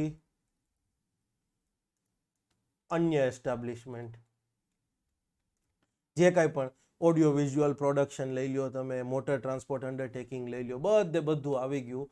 ક્લિયર છે? યસ. તો આ કોઈ પણ પ્રકારનું એસ્ટાબ્લિશમેન્ટ તમે લઈ લો, ફેક્ટરી, ખાણ, કોઈ પણ એસ્ટાબ્લિશમેન્ટ હોય, building and other construction work હોય, પ્લાન્ટેશન પ્રવૃત્તિ હોય કે અન્ય કોઈ પણ એસ્ટાબ્લિશમેન્ટ હોય, એ એમ્પ્લોયર, એનો એમ્પ્લોયર કોઈ પણ પ્રકારનો બિઝનેસ, ઓક્યુપેશન, ટ્રેડ, ઇન્ડસ્ટ્રી કે મેન્યુફેક્ચરિંગની શરૂઆત કરે, ક્લિયર, કામગીરીની શરૂઆત કરે, ઓપરેશન્સની શરૂઆત કરે અથવા તો ઓપરેશન્સ બંધ કરે, તો એને જાણ કરવાની થશે, સરકારે નક્કી કરી હોય એવી ઓથોરિટીને. માનો કે એને જાણ કરવાની થાય, ક્લિયર છે, કે ભાઈ હું આ પ્રકારનો બિઝનેસ, ઓક્યુપેશન, ટ્રેડ, વોટેવર શરૂઆત કરવા જઈ રહ્યો છું, સરકારે નક્કી કરેલી સમય મર્યાદામાં જાણ કરવાની હોય, માનો કે એ જાણ નથી કરતો, તો શું થાય? તો જુઓ, જો નોટિસ ન આપવામાં આવે તો એમ્પ્લોયર પોતાના એસ્ટાબ્લિશમેન્ટમાં આવી કામગીરી શરૂ કરી શકે નહીં. છે ને સિમ્પલ એકદમ. મેઇન સેક્શન 3 જ હતો. જો ફેક્ટરી, ખાણ, કોન્ટ્રાક્ટ લેબર સંબંધિત એસ્ટાબ્લિશમેન્ટ, બિલ્ડિંગ અને અન્ય બાંધકામ હોય એવા એસ્ટાબ્લિશમેન્ટના કોઈ પણ બીજું એસ્ટાબ્લિશમેન્ટ જાણ કરવી જ પડશે. ક્લિયર થઈ ગઈ વસ્તુ? ઓકે.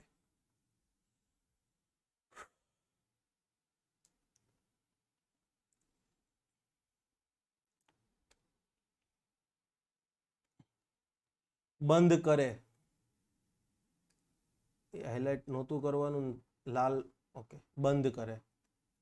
એસ્ટાબ્લિશમેન્ટના એમ્પ્લોયર પોતાના એસ્ટાબ્લિશમેન્ટમાં industry, trade, business, manufacturing, occupation સંબંધિત કામગીરી બંધ કરે, સેસેશન.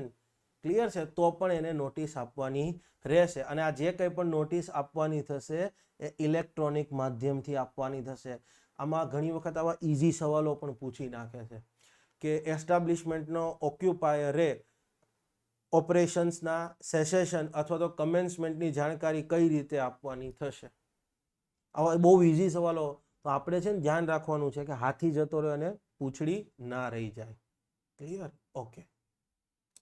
હવે આ ચેપ્ટરમાં ક્લિયર છે, આમ તો કશું છે નહીં, 8-10 MCQ માંડ બનતા હશે.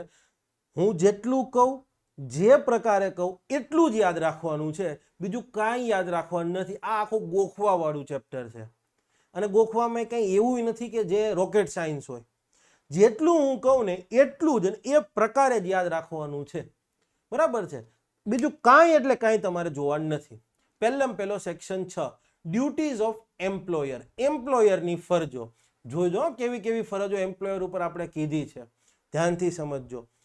દરેક એમ્પ્લોયર એસ્ટાબ્લિશમેન્ટના એમ્પ્લોયને ઈજા કે વ્યવસાયિક રોગ, ઓક્યુપેશનલ ડિઝીઝ, ઇન્જરી ઓર ઓક્યુપેશનલ ડિઝીઝ,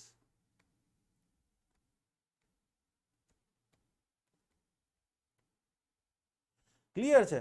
એસ્ટાબ્લિશમેન્ટના એમ્પ્લોયને કોઈ ઈજા કે વ્યવસાયિક રોગ કરે, ઓક્યુપેશનલ ડિઝીઝ થાય અથવા તો કરી શકે, રોગ કરે અથવા તો કરી શકે એવા જોખમોનું, એવા જે કંઈ પણ ડેન્જર છે એનાથી કામનું સ્થળ મુક્ત રહે એ જોવાનું.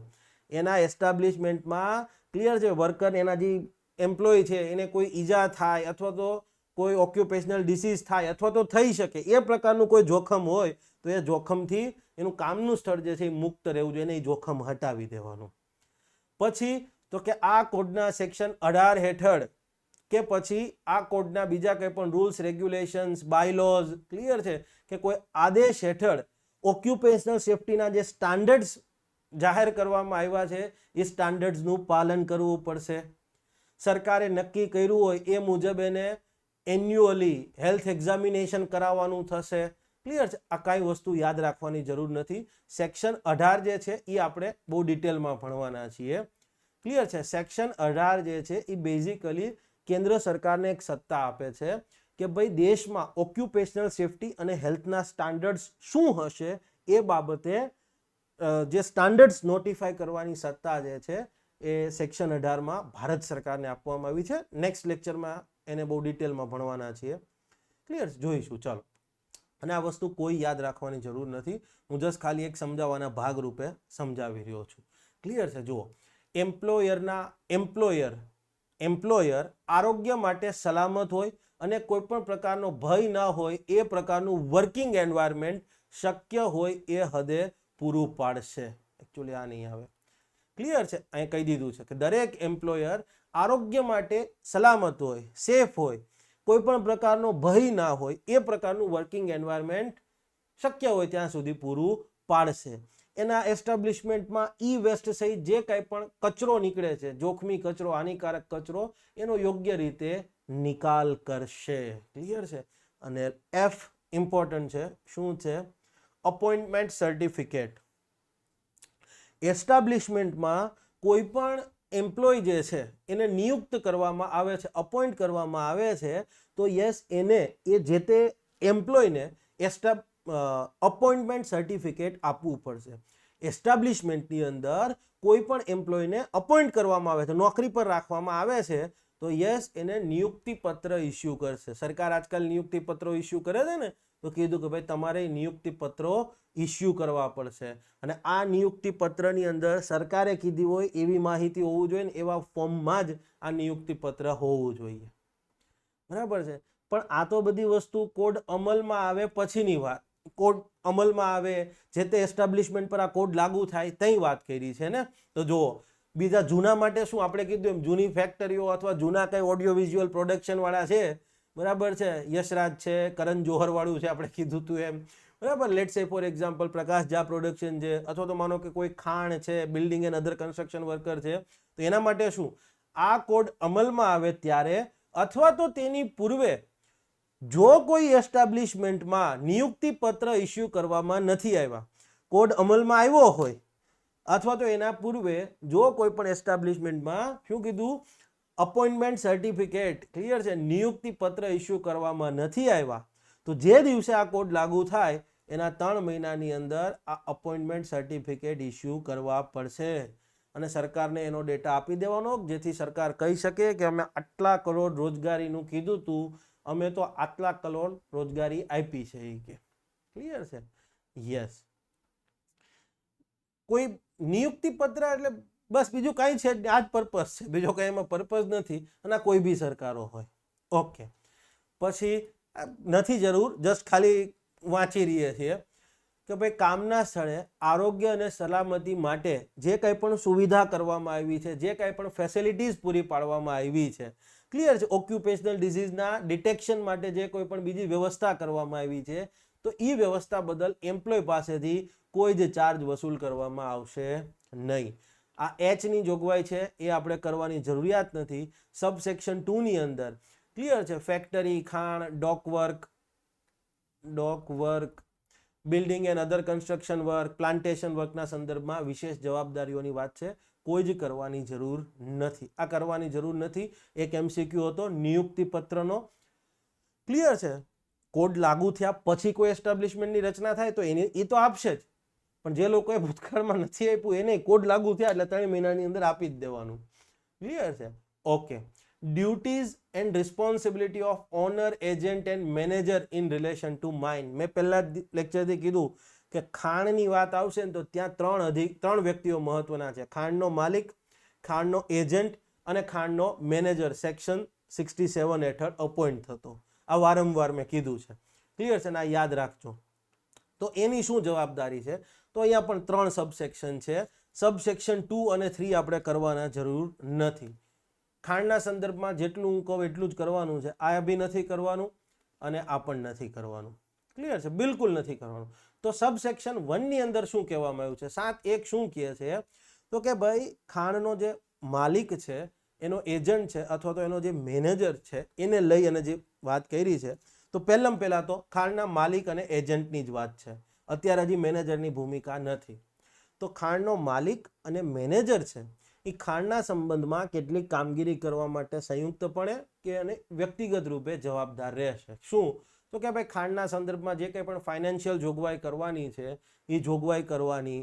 ક્લિયર છે? પછી ખાણના સંબંધમાં આ કોડ હેઠળ અથવા તો આ કોડ હેઠળ જે કંઈ પણ રૂલ્સ, રેગ્યુલેશન, બાયલોઝ, ક્લિયર છે, બાયલોઝ વેરી ઇમ્પોર્ટન્ટ, સેક્શન 139 આવશે ત્યારે કહીશ, અને ખાણના સંબંધમાં જ છે. તો એ આદેશોનું પાલન થાય. આ કોડ હેઠળ જે કંઈ પણ ખાણના માટે આદેશ કરવામાં આવ્યા છે, નિયમો બનાવવામાં આવ્યા છે, રેગ્યુલેશન બનાવવામાં હોય, એનું પાલન કરવાનું. જનરલ વાત છે, નથી કરવાની જરૂર. આખો સેક્શન એ નહીં કરો તોય ચાલશે. હું સમજાવું છું કેમ ના પાડી રહ્યો છું. ઓકે, હવે duties of designers, manufacturers and importers and suppliers. કોણ? તો અહીં ધ્યાનથી સમજો. Every person who designs, manufacture, imports or supply any article, કોઈ પણ પદાર્થ for use in any establishment, કોઈ પણ એસ્ટાબ્લિશમેન્ટમાં ઉપયોગ કરવા હેતુથી,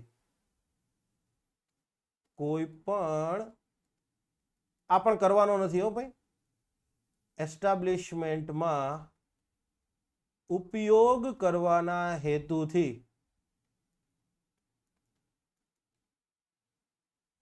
ઉપયોગ કરવા માટે ઉપયોગ કરવા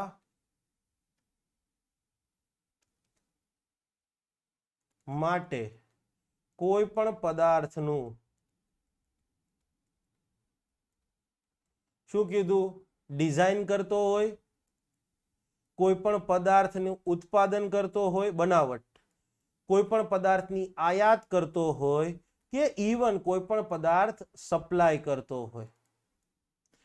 કોઈ પણ એસ્ટાબ્લિશમેન્ટમાં ઉપયોગ કરવા હેતુથી કોઈ પણ પદાર્થની કોઈ વ્યક્તિ, માનો કે લેટ્સ સે ફોર એક્ઝામ્પલ કોઈ વ્યક્તિ છે અથવા કોઈ કંપની છે, એ કોઈ આર્ટિકલ ડિઝાઇન કરે છે અથવા આર્ટિકલનું મેન્યુફેક્ચરિંગ કરે છે અથવા આર્ટિકલને ઇમ્પોર્ટ કરે છે કે પછી આર્ટિકલ સપ્લાય કરે છે, પણ શેના માટે કે કોઈ બીજા એસ્ટાબ્લિશમેન્ટમાં ઉપયોગ થવા હેતુથી આ આર્ટિકલની ડિઝાઇન, ઉત્પાદન અથવા આયાત અથવા સપ્લાય કરવામાં આવી રહ્યું છે. તો એ લોકોએ શું ધ્યાન રાખવું પડશે તો કે ભાઈ એમના દ્વારા ડિઝાઇન, ઉત્પાદન અથવા આયાત અથવા સપ્લાય કરવામાં આવી રહેલો જે કોઈ પણ આર્ટિકલ છે એ જ્યારે એનો ઉપયોગ કરવામાં આવે ત્યારે એ સેફલી ઉપયોગ થવો જોઈએ, એમાં કોઈ રિસ્ક ના હોય. તમે માનો કે કોઈ કેમિકલ અથવા તો લેટ્સ સે ફોર એક્ઝામ્પલ કોઈ સબસ્ટેન્સ ફેક્ટરીમાં આપ્યો અને એનાથી ફેક્ટરી વર્કર્સ અથવા જે કોઈ પણ બીજા લોકો છે એના હેલ્થને રિસ્ક હોય તો એ કંઈ નહીં ચાલે. તો ધ્યાન રાખવાનું કે તમે જેનું ઉત્પાદન કરો છો અથવા ડિઝાઇન કરો છો અથવા સપ્લાય કરો છો એ ઉપયોગ કરવામાં આવે એસ્ટાબ્લિશમેન્ટમાં ત્યારે આસપાસના લોકો, વર્કર્સ જે છે એના માટે સેફ રહે. અને યસ, આ ખરેખર સેફ છે, વિધાઉટ રિસ્ક છે, એ સુનિશ્ચિત કરવા માટે જે કંઈ પણ ટેસ્ટ કરવાના થશે એ આર્ટિકલ ઉપર, જે કંઈ પણ એક્ઝામિનેશન કરવાનું થશે, પરીક્ષણ કરવાનું થશે, એ પણ કે આ જે તે ડિઝાઇન, મેન્યુફેક્ચરર્સ, ઇમ્પોર્ટર, સપ્લાયરે કરવું પડશે. યસ, એ પ્રોડક્ટ જે કંઈ પણ ફેક્ટરીમાં એસ્ટાબ્લિશમેન્ટમાં મોકલી રહ્યા છે ઉપયોગ માટે, તો એ પ્રોડક્ટના સંદર્ભમાં ઇન્ફોર્મેશન આપવી પડશે કે એનો ઉપયોગ કરવામાં શું શું તમારે ધ્યાન રાખવાનું થશે, કયા હેતુથી આનો ઉપયોગ થશે, કયા હેતુથી ઉપયોગ નહીં થાય, કયો કયો ટેસ્ટ એની ઉપર કરવામાં આવ્યો છે, એ બધી વસ્તુઓ સેક્શન 8 પણ કરવો જરૂરી નથી. ક્લિયર છે? માનો કે કોઈ વ્યક્તિ ઇમ્પોર્ટ કરી રહ્યો છે, કોઈ આર્ટિકલ ભારતની બહાર ડિઝાઇન કરવામાં આવ્યો છે, ભારતની બહાર જ એનું મેન્યુફેક્ચરિંગ થયું છે અને હવે ઇમ્પોર્ટ કરી રહ્યો છે, તો ઇમ્પોર્ટ કરનારે જોવાનું કે ભાઈ એના જે સ્ટાન્ડર્ડ છે એ ભારતીય સ્ટાન્ડર્ડ મુજબ હોવા જોઈએ. જે તે આર્ટિકલ્સ બહારથી ઇમ્પોર્ટ કરી રહ્યા છો તો ભારતીય સ્ટાન્ડર્ડ મુજબ હોવો જોઈએ. બરાબર છે? અને માનો કે ભારતીય સ્ટાન્ડર્ડ મુજબ નથી તો શું જોવાનું તો કે ભાઈ માનો કે બીજા દેશમાંથી તમે ઇમ્પોર્ટ કરી રહ્યા છો અને એના સ્ટાન્ડર્ડ્સ ભારતીય સ્ટાન્ડર્ડ કરતાંય ઊંચા લેવલના હોય, અબોવ ધ ઇન્ડિયન સ્ટાન્ડર્ડ, ભારતીય સ્ટાન્ડર્ડ કરતા હાઈ ગ્રેડનો પ્રોડક્ટ હોય તો કાંઈ વાંધો નહીં, મંગાવી લો, આપણા કરતાં તો સારું જ છે ને, કે કોઈ વાંધો નહીં. અને માનો કે કોઈ સ્ટાન્ડર્ડ છે જ નહીં, બરાબર છે, એને લઈને ભારતમાં કોઈ પ્રોડક્ટ તમે મંગાવી રહ્યા છો અને એને લઈને ભારતમાં કોઈ સ્ટાન્ડર્ડ્સ જ પ્રિસ્ક્રાઇબ નથી કરવામાં આવ્યા, તો પછી એ જે દેશમાંથી મંગાવી રહ્યા છો એ દેશના સ્ટાન્ડર્ડ્સ મુજબ તમારો આર્ટિકલ હોવો જોઈએ. એસ્ટાબ્લિશમેન્ટમાં ઉપયોગ હેતુથી સપ્લાય થતો કોઈ આર્ટિકલ ભારતની બહાર ડિઝાઇન થયો હોય, ત્યાં જ ભારતની બહાર જ મેન્યુફેક્ચરિંગ થયું છે, તો પહેલા ધ્યાન રાખવાનું, ફરજ છે, ઓબ્લિગેશન છે કે એ પ્રોડક્ટ ઇન્ડિયન સ્ટાન્ડર્ડ મુજબ જ હોય. માનો કે ઇન્ડિયન સ્ટાન્ડર્ડ મુજબ નથી તો પછી ઓકે, પછી શું તો જોવાનું એ દેશના સ્ટાન્ડર્ડ છે એ ઇન્ડિયન સ્ટાન્ડર્ડ કરતા ઉપર છે, ઓકે, તો ચાલશે. પણ માનો કે કોઈ ઇન્ડિયન સ્ટાન્ડર્ડથી નીચેના સ્ટાન્ડર્ડ છે તો નહીં ચાલે. માનો કે ભારતમાં એના સ્ટાન્ડર્ડ જ પ્રિસ્ક્રાઇબ નથી કરવામાં આવ્યા કોઈ વસ્તુના, તો જે દેશમાંથી મંગાવી રહ્યા છો એ દેશના સ્ટાન્ડર્ડ જે છે નેશનલ લેવલ ઉપર એ માન્ય રહેશે, નથી પૂછાવાનું કોઈ વસ્તુ. ઓકે, આ જે કોઈ પણ ડિઝાઇનર, મેન્યુફેક્ચરર, ઇમ્પોર્ટર અથવા સપ્લાયર છે, બરાબર છે, શેના તો કે ભાઈ એસ્ટાબ્લિશમેન્ટમાં સપ્લાય થતું હોય એવા કોઈ આર્ટિકલના ડિઝાઇનર, મેન્યુફેક્ચરર, ઇમ્પોર્ટર અથવા સપ્લાયર, એમને કેન્દ્ર સરકારે જે ફરજો નક્કી કરી છે, ક્લિયર છે, એનું પાલન કરવું પડશે. Shall also comply with such duties as the central government by રેગ્યુલેશનથી સ્પેસિફાય કરી હોય એવી. કેન્દ્ર સરકાર પહેલા આપણે નેક્સ્ટ લેક્ચરમાં ભણવાના છીએ. યસ, એન્ડ એવા નેશનલ બોર્ડ, બરાબર, national occupational safety and health advisory board જે છે એની સાથે પરામર્શ કરશે અને આ જે ડિઝાઇનર, મેન્યુફેક્ચરર, ઇમ્પોર્ટર અને સપ્લાયરની ડ્યુટી શું હશે એ ડ્યુટી સ્પેસિફાય કરશે. એ ડ્યુટીનું પાલન કરવું પડશે. બરાબર છે? સબ સેક્શન 3, 4, 5, 6, 7 કરવાની જરૂરિયાત નથી. આ પણ નથી જ કરવાની જરૂરિયાત. શું તો સાહેબ કરાવી કેમ રહ્યા છો? થોડીક ધીરજ રાખો, હું કહીશ કેમ કરાવી રહ્યો છું. એક સીટ માટે આપણે લડી લઈએ છીએ, તમને ખબર ને? Okay, section 9. હવે સેક્શન 9 કેની વાત કરે છે? સેક્શન 9 એવું કહે છે જે કોઈ પણ આર્કિટેક્ચર છે, પ્રોજેક્ટ ડિઝાઇનર છે અથવા તો પ્રોજેક્ટ એન્જિનિયર છે, મેઇનલી કન્સ્ટ્રક્શન સેક્ટરની વાત કરે છે, તો કે ભાઈ બિલ્ડિંગ એન્ડ અધર કન્સ્ટ્રક્શન વર્કના આર્કિટેક્ટ, પ્રોજેક્ટ એન્જિનિયર, ડિઝાઇનર છે, એને શું કરવાનું? તો કે ભાઈ આ જે કંઈ પણ ડિઝાઇન કરી રહ્યા હોય, એનું જે કન્સ્ટ્રક્શન અથવા બિલ્ડિંગની ડિઝાઇન કરી રહ્યા હોય, ક્લિયર છે, તો ત્યાં એ લોકો જે બિલ્ડિંગ વર્કર્સ છે, એ બીજા એમ્પ્લોય છે, એમની હેલ્થ એન્ડ સેફ્ટીનું ધ્યાન રાખશે. એમાં જે કોઈ પણ કામગીરી કરવામાં આવતી હશે કન્સ્ટ્રક્શનને લગતી, એને ધ્યાન રાખવાનું કે આ લોકો જે તે વર્કર્સ છે, કર્મચારી છે, એની સેફ્ટીને કોમ્પ્રોમાઇઝ કરવામાં ન આવે. એ જે કંઈ પણ ડિઝાઇન કરી રહ્યા હોય, કોઈ પણ વસ્તુ બિલ્ડિંગની ડિઝાઇન કરી રહ્યા હોય, કોઈ બીજી વસ્તુઓની ડિઝાઇન કરી રહ્યા હોય ઇન્ફ્રાસ્ટ્રક્ચરમાં, તો એમાં જોવાનું કે ભાઈ એવું કોઈ પણ મટીરિયલ અથવા તો એવી કોઈ પ્રોસેસનો ઉપયોગ ન થાય જેના કારણે એ જે વર્કર્સ છે એમને કોઈ જોખમ રહેલું હોય. ક્લિયર છે? બિલ્ડિંગ વર્કર્સ છે એની સેફટી જે છે એ કોમ્પ્રોમાઇઝ ન થાય એનું ધ્યાન રાખવાનું નથી જરૂર. જે લોકો ડિઝાઇન કરે છે, અગેન તો એ ડિઝાઇન વખતે જ એને સેફટીની બાબતોને ધ્યાન રાખવાની કે ભાઈ હા, કાલ સવારે કોઈ મુદ્દો ઉપસ્થિત ન થાય. નથી જરૂર, માટે હું એટલું નથી ડિટેલમાં જઈ રહ્યો. જરૂર હતી સેક્શન 3ની, એને મેં બહુ ડિટેલમાં આપ્યું. હા, અહીંથી પાછી જરૂરિયાત થાય છે હો ભાઈ detail. Notice of certain accident આપણે ફેક્ટરી એક્ટમાં જોઈ જ ગયા છીએ, એ જ બધું આવે છે હવે કે ભાઈ કંઈક અકસ્માત થતો હતો ફેક્ટરીમાં અને એમાં કોઈનું અવસાન થયું હોય અથવા તો વ્યક્તિને ઈજા થઈ હોય અને એ વ્યક્તિ 48 કલાક સુધી પછી રોજગારી હેઠળ ન જઈ શકે એમ હોય તો આપણે એને કહેતા હતા, આવા કિસ્સામાં એમ્પ્લોયરે નોટિસ આપવાની થતી હતી, રાઈટ? યસ. તો એવી જ કંઈક વાત છે સેક્શન 10ની હેઠળ. શું કહે છે? કોઈ પણ એસ્ટાબ્લિશમેન્ટ, હવે એસ્ટાબ્લિશમેન્ટ મતલબ આ કોડ હેઠળ જેને એસ્ટાબ્લિશમેન્ટ કહેતા હોય એ બધું, ક્લિયર છે?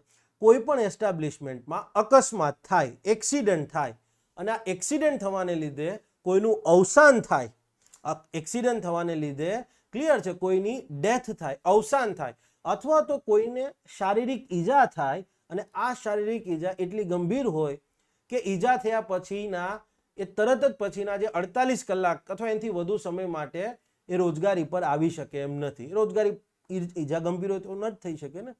અથવા તો પછી સરકારે પ્રિસ્ક્રાઇબ કર્યો છે એવો કોઈ અકસ્માત થાય. શું કીધું?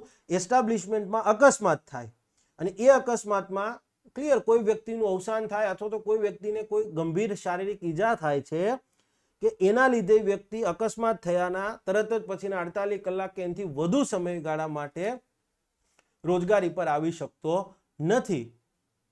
અને એ સિવાય સરકારે પ્રિસ્ક્રાઇબ કર્યું છે એ પ્રકારનો, એ નેચરનો, એ પ્રકૃતિનો કોઈ અકસ્માત થાય, બહુ ગંભીર ભલે અવસાન થયું કે ના થયું, પણ એ નેચરનો કોઈ અકસ્માત થાય એસ્ટાબ્લિશમેન્ટની અંદર, તો એ જે એસ્ટાબ્લિશમેન્ટનો એમ્પ્લોયર છે એને ઉચિત સરકારે પ્રિસ્ક્રાઇબ કરેલ ઓથોરિટી સમક્ષ એટલા સમયની અંદર ક્લિયર છે જાણ કરવી પડશે. ક્લિયર છે? હવે કોને જાણ કરવી પડશે? જો ઉચિત સરકાર દ્વારા પ્રિસ્ક્રાઇબ કરવામાં આવેલ હોય એવી ઓથોરિટીને, એવી મેનરમાં અને યસ એટલી ટાઈમ લિમિટની અંદર નોટિસ આપવી પડશે કે ભાઈ અમારે ત્યાં આવો અકસ્માત થયો છે. પણ હવે તો સાહેબ અહીંયા એસ્ટાબ્લિશમેન્ટ તો બહુ બધા છે, ખાણ છે, ફેક્ટરી છે, ડોકવર્ક છે, તો જાણ કોને કરવાની? તો જો એસ્ટાબ્લિશમેન્ટ ખાણ હોય તો પછી એ ખાણનો જે એમ્પ્લોયર હોય એ અથવા ખાણનો માલિક અથવા ખાણનો એજન્ટ કે પછી સેક્શન 67 હેઠળ અપોઇન્ટ થયેલો મેનેજર હશે એ આવી જાણ કરી શકશે. ફેક્ટરી અથવા ડોકવર્ક હોય તો એ ફેક્ટરીનો અથવા ડોકવર્કનો જે એમ્પ્લોયર હોય અથવા મેનેજર હોય એ ઉચિત ઓથોરિટીને જાણ કરશે. માનો કે એ પ્લાન્ટેશન પ્રવૃત્તિ હોય, building and other construction work હોય કે અન્ય કોઈ પણ એસ્ટાબ્લિશમેન્ટ એટલે ઓડિયો વિઝ્યુઅલ પ્રોડક્શનની વાત થઈ ગઈ, મોટર ટ્રાન્સપોર્ટ અન્ડરટેકિંગની વાત થઈ ગઈ, બીજા કોઈ પણ પ્લાન્ટેશન, બિલ્ડિંગ ઓર અધર કન્સ્ટ્રક્શન વર્ક કે પછી કોઈ પણ બીજા એસ્ટાબ્લિશમેન્ટ હોય તો એનો જે એમ્પ્લોયર હશે એને આવી જાણ કરવાની થશે. સિમ્પલ છે. ફેક્ટરી એક્ટમાં ખાલી ફેક્ટરીનું હતું, હવે અહીંયા ખાલી ફેક્ટરી એક્ટ પૂરતું સીમિત નથી, આ ખાણ ને ડોક વર્ક ને બધું છે, તો યસ કોણ જાણ કરશે એની જ વાત કરવામાં આવી છે. હવે સમજવા જેવું છે. સબસેક્શન 1 શું કીધું? અકસ્માત થયો એમાં અવસાન થયું તોય નોટિસ આપવાની, કોઈને ગંભીર શારીરિક ઈજા થઈ છે અકસ્માતના લીધે અને એ અકસ્માત એવો છે કે ભાઈ વ્યક્તિ 48 કલાક અથવા એનાથી વધુ સમય માટે ફરી પાછો રોજગારી હેઠળ આવી શકે એમ નથી, અથવા તો સરકારે પ્રિસ્ક્રાઇબ કરી હોય એ પ્રકૃતિનો એ નેચરવાળો અકસ્માત થયો છે તો પછી જાણ કરવાની થશે. કોણ જાણ કરશે? તો એસ્ટાબ્લિશમેન્ટ પર ડિપેન્ડ કરશે. કોને કરશે, કઈ રીતે કરશે, કેટલા સમયગાળામાં કરશે, તો એ પ્રિસ્ક્રાઇબ કર્યું હોય એ મુજબ નોટિસ આપશે. ઓકે, હવે શું કહે છે તો કે ભાઈ સબસેક્શન 1 હેઠળ જે નોટિસ આપવામાં આવી છે એ કોઈ એસ્ટાબ્લિશમેન્ટે નોટિસ આપી હશે અને યસ એવું કહે છે સ્પેસ છે નથી. હવે માનો કે સબસેક્શન હેઠળની નોટિસ, તો એક વસ્તુ વિચાર કરો, આ નોટિસ હશે તો કોઈ એસ્ટાબ્લિશમેન્ટ જ આપી હશે, એસ્ટાબ્લિશમેન્ટ હશે અને કોઈક ઉદ્દેશથી નોટિસ હશે અથવા તો કોઈ બનાવની નોટિસ હશે, અવસાન થયું છે અથવા તો સમજવા માટે ગંભીર શારીરિક ઈજા થઈ હશે, યસ કોઈ બનાવની નોટિસ હશે. તો હવે એવું કહે છે કે જો આ એસ્ટાબ્લિશમેન્ટ સબસેક્શન 1 હેઠળ નોટિસ આપવામાં આવી છે, ક્લિયર છે, એ એસ્ટાબ્લિશમેન્ટ કોઈ પ્લાન્ટેશન પ્રવૃત્તિ હોય, પ્લાન્ટેશન અથવા તો building and other construction work હોય અથવા તો અધર એસ્ટાબ્લિશમેન્ટ એટલે મેં કીધું એમ audio visual production, motor transport undertaking હોય. સબસેક્શન 1 હેઠળ નોટિસ આપવામાં આવી હોય તો એ કોઈ એસ્ટાબ્લિશમેન્ટ તો હશે, પણ યસ એવું કહે છે જો આ એસ્ટાબ્લિશમેન્ટ પ્લાન્ટેશન પ્રવૃત્તિ, building and other construction work કે અધર કોઈ બીજું એસ્ટાબ્લિશમેન્ટ હશે અને બનાવ જે છે એ અવસાનનો હશે, બનાવ જે છે એ અવસાનનો હશે, તો ઓબ્વિયસલી એમ્પ્લોયરે નોટિસ આપી છે ને, તો જે ઓથોરિટીને, ક્લિયર છે, જે ઓથોરિટીને નોટિસ આપી છે એને 2 મહિનાની અંદર આ તપાસ કરાવવી પડશે કે પ્લાન્ટેશનમાં એક્સિડન્ટ થયો તો, અવસાન થયું હતું તો કોણ જવાબદાર હતું, બિલ્ડિંગ કે અધર કન્સ્ટ્રક્શન વર્કમાં અવસાન થયું હતું તો એના માટે કયા કારણો જવાબદાર હતા, કોનું અવસાન થયું હતું, કઈ રીતે, ટૂંકમાં તપાસ કરાવવાની રહેશે, એ ઇન્સિડન્ટ્સની, એ બનાવની તપાસ કરાવવાની રહેશે 2 મહિનાની અંદર. અને જો કોઈ આવી ઓથોરિટી હોય જ નહીં, બરાબર છે, તો પછી ચીફ ઇન્સ્પેક્ટર હશે, ચીફ ઇન્સ્પેક્ટર કમ ફેસિલિટેટર, એ 2 મહિનાની અંદર ઇન્સ્પેક્ટર પાસે આવી તપાસ કરાવશે, તપાસ કરો આમાં શું થયું હતું. ક્લિયર છે, સિમ્પલ પ્રોવિઝન છે. ખાણ ફેક્ટરી વર્ક અથવા ડોક વર્કને લઈને આ જોગવાઈ નથી, આ ઓનલી અને ઓનલી આમ ગણો તો ખાણ, ફેક્ટરી અને ડોક વર્ક સિવાયના એસ્ટાબ્લિશમેન્ટ માટે લાગુ પડે છે અને એક જ કેસમાં અવસાન થયું હોય તો. ક્લિયર છે, yes. Okay, notice of certain dangerous occurrence, dangerous એટલે જોખમી, ભયજનક, અકરન્સ એટલે બનાવ. ક્લિયર છે. હવે અહીં સિમ્પલી શું કહે છે કે કોઈ પણ એસ્ટાબ્લિશમેન્ટમાં એપ્રોપ્રિએટ ગવર્મેન્ટ, ઉચિત સરકારે પ્રિસ્ક્રાઇબ કર્યો હોય એ પ્રકૃતિનો, એ નેચરનો કોઈ એક જોખમી બનાવ બને. ક્લિયર છે, એસ્ટાબ્લિશમેન્ટમાં એપ્રોપ્રિએટ ગવર્મેન્ટે પ્રિસ્ક્રાઇબ કર્યો છે એ પ્રકૃતિનો, એ નેચરનો કોઈ જોખમી બનાવ બને છે, તો હવે એ નથી જોવાનું કે એ અકસ્માતમાં કોઈનું અવસાન થયું છે કે નથી થયું, કોઈને શારીરિક ઈજા આવી છે કે નથી આવી, કોઈ વ્યક્તિ વિકલાંગ બન્યું છે કે નથી બન્યું, કાંઈ જોવાનું નથી. સરકારે પ્રિસ્ક્રાઇબ કર્યું છે એ પ્રકારનો, એ પ્રકૃતિનો કોઈ અકસ્માત થયો છે એટલે સીધી એમ્પ્લોયરે, ક્લિયર છે, એ જે તે બનાવ બન્યાની નોટિસ સરકારે પ્રિસ્ક્રાઇબ કર્યું હોય એવી ઓથોરિટીને એવા ફોર્મમાં અને એ પ્રકારે, એ મેનરમાં આપવાની રહેશે. જોયું, પ્રિસ્ક્રાઇબ કર્યું હોય એ મુજબ. ક્લિયર છે, આ બધી વસ્તુ નિયમમાં આવશે. એટલે આ ISHO પાસ તમે નથી થતા, એટલે આવતી ISHO માં ફેક્ટરી રૂલ્સ છે, ક્લિયર છે, એવા 2 રૂલ્સની તૈયારી સાથે જ તૈયારી કરજો. આ ISHO પાસ નથી થતા, હા ત્યારે હશે નેક્સ્ટ ISHO હું માનું છું 2024માં કેલેન્ડરમાં કદાચ આવે અને કદાચ ન પણ આવે ભાઈ, બરાબર છે, તો ધ્યાન રાખવાનું છે આપણે. ક્લિયર છે, મેં કીધું બહુ લકી છું. નોટિસ ઓફ સર્ટેન ડિઝીઝ હવે સમજવા જેવું છે. ઓકે, હવે આ કોડ હેઠળ 3 શેડ્યુલ છે. ક્લિયર છે, એક શેડ્યુલ છે એ હેઝાર્ડસ પ્રોસેસને લઈને વાત છે, શેડ્યુલ 1. ક્લિયર છે. શેડ્યુલ 2 ની વાત આપણે સેક્શન 18 માં કરીશું. ક્લિયર છે. શેડ્યુલ 3 ની વાત અહીંયા કરી લઈએ. સ્કેડ્યુલ જે તમે બોલો એ શેડ્યુલ 3. શેડ્યુલ 3 શેની વાત કરે છે? તો નોટિફાયેબલ ડિઝીઝ, નોટિફાય કરવાના થતા હોય એવા રોગોની વાત કરે છે. નોટિફાયેબલ ડિઝીઝ.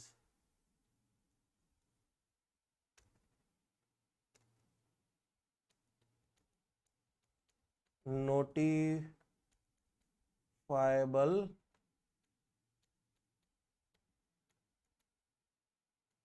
ક્લિયર છે. નોટિફાય કરવાના થતા હોય એવા રોગોની વાત કરવા. કોણ નોટિફાય કરશે ભાઈ? પેલો પ્રશ્ન અહીંયા એ ઉદ્ભવે ને કે કોણ નોટિફાય કરશે, કોને નોટિફાય કરશે? નોટિફાય કરવું એટલે જાણ કરવું. કોણ નોટિફાય કરશે? અહીંયા જાણ કરવું હો ભાઈ. બાકી નોટિફાય એટલે પ્રસિદ્ધ કરવું થાય. કોણ નોટિફાય કરશે? બીજો પ્રશ્ન એ થાય કે કોને નોટિફાય કરશે?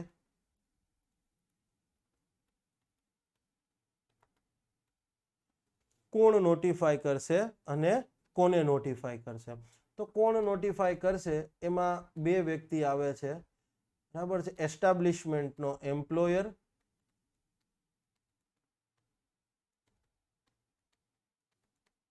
અને બીજું આવશે ક્વોલિફાઈડ મેડિકલ પ્રેક્ટિશનર.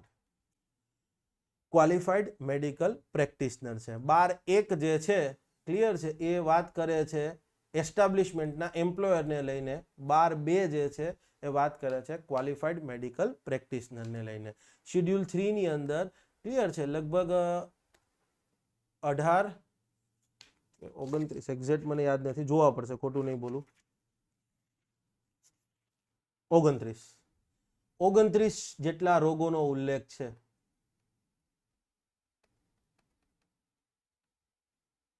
ક્લિયર છે. હું ભૂલી જાઉં તો ચાલશે, તમે ના ભૂલતા એક્ઝામમાં. શું છે?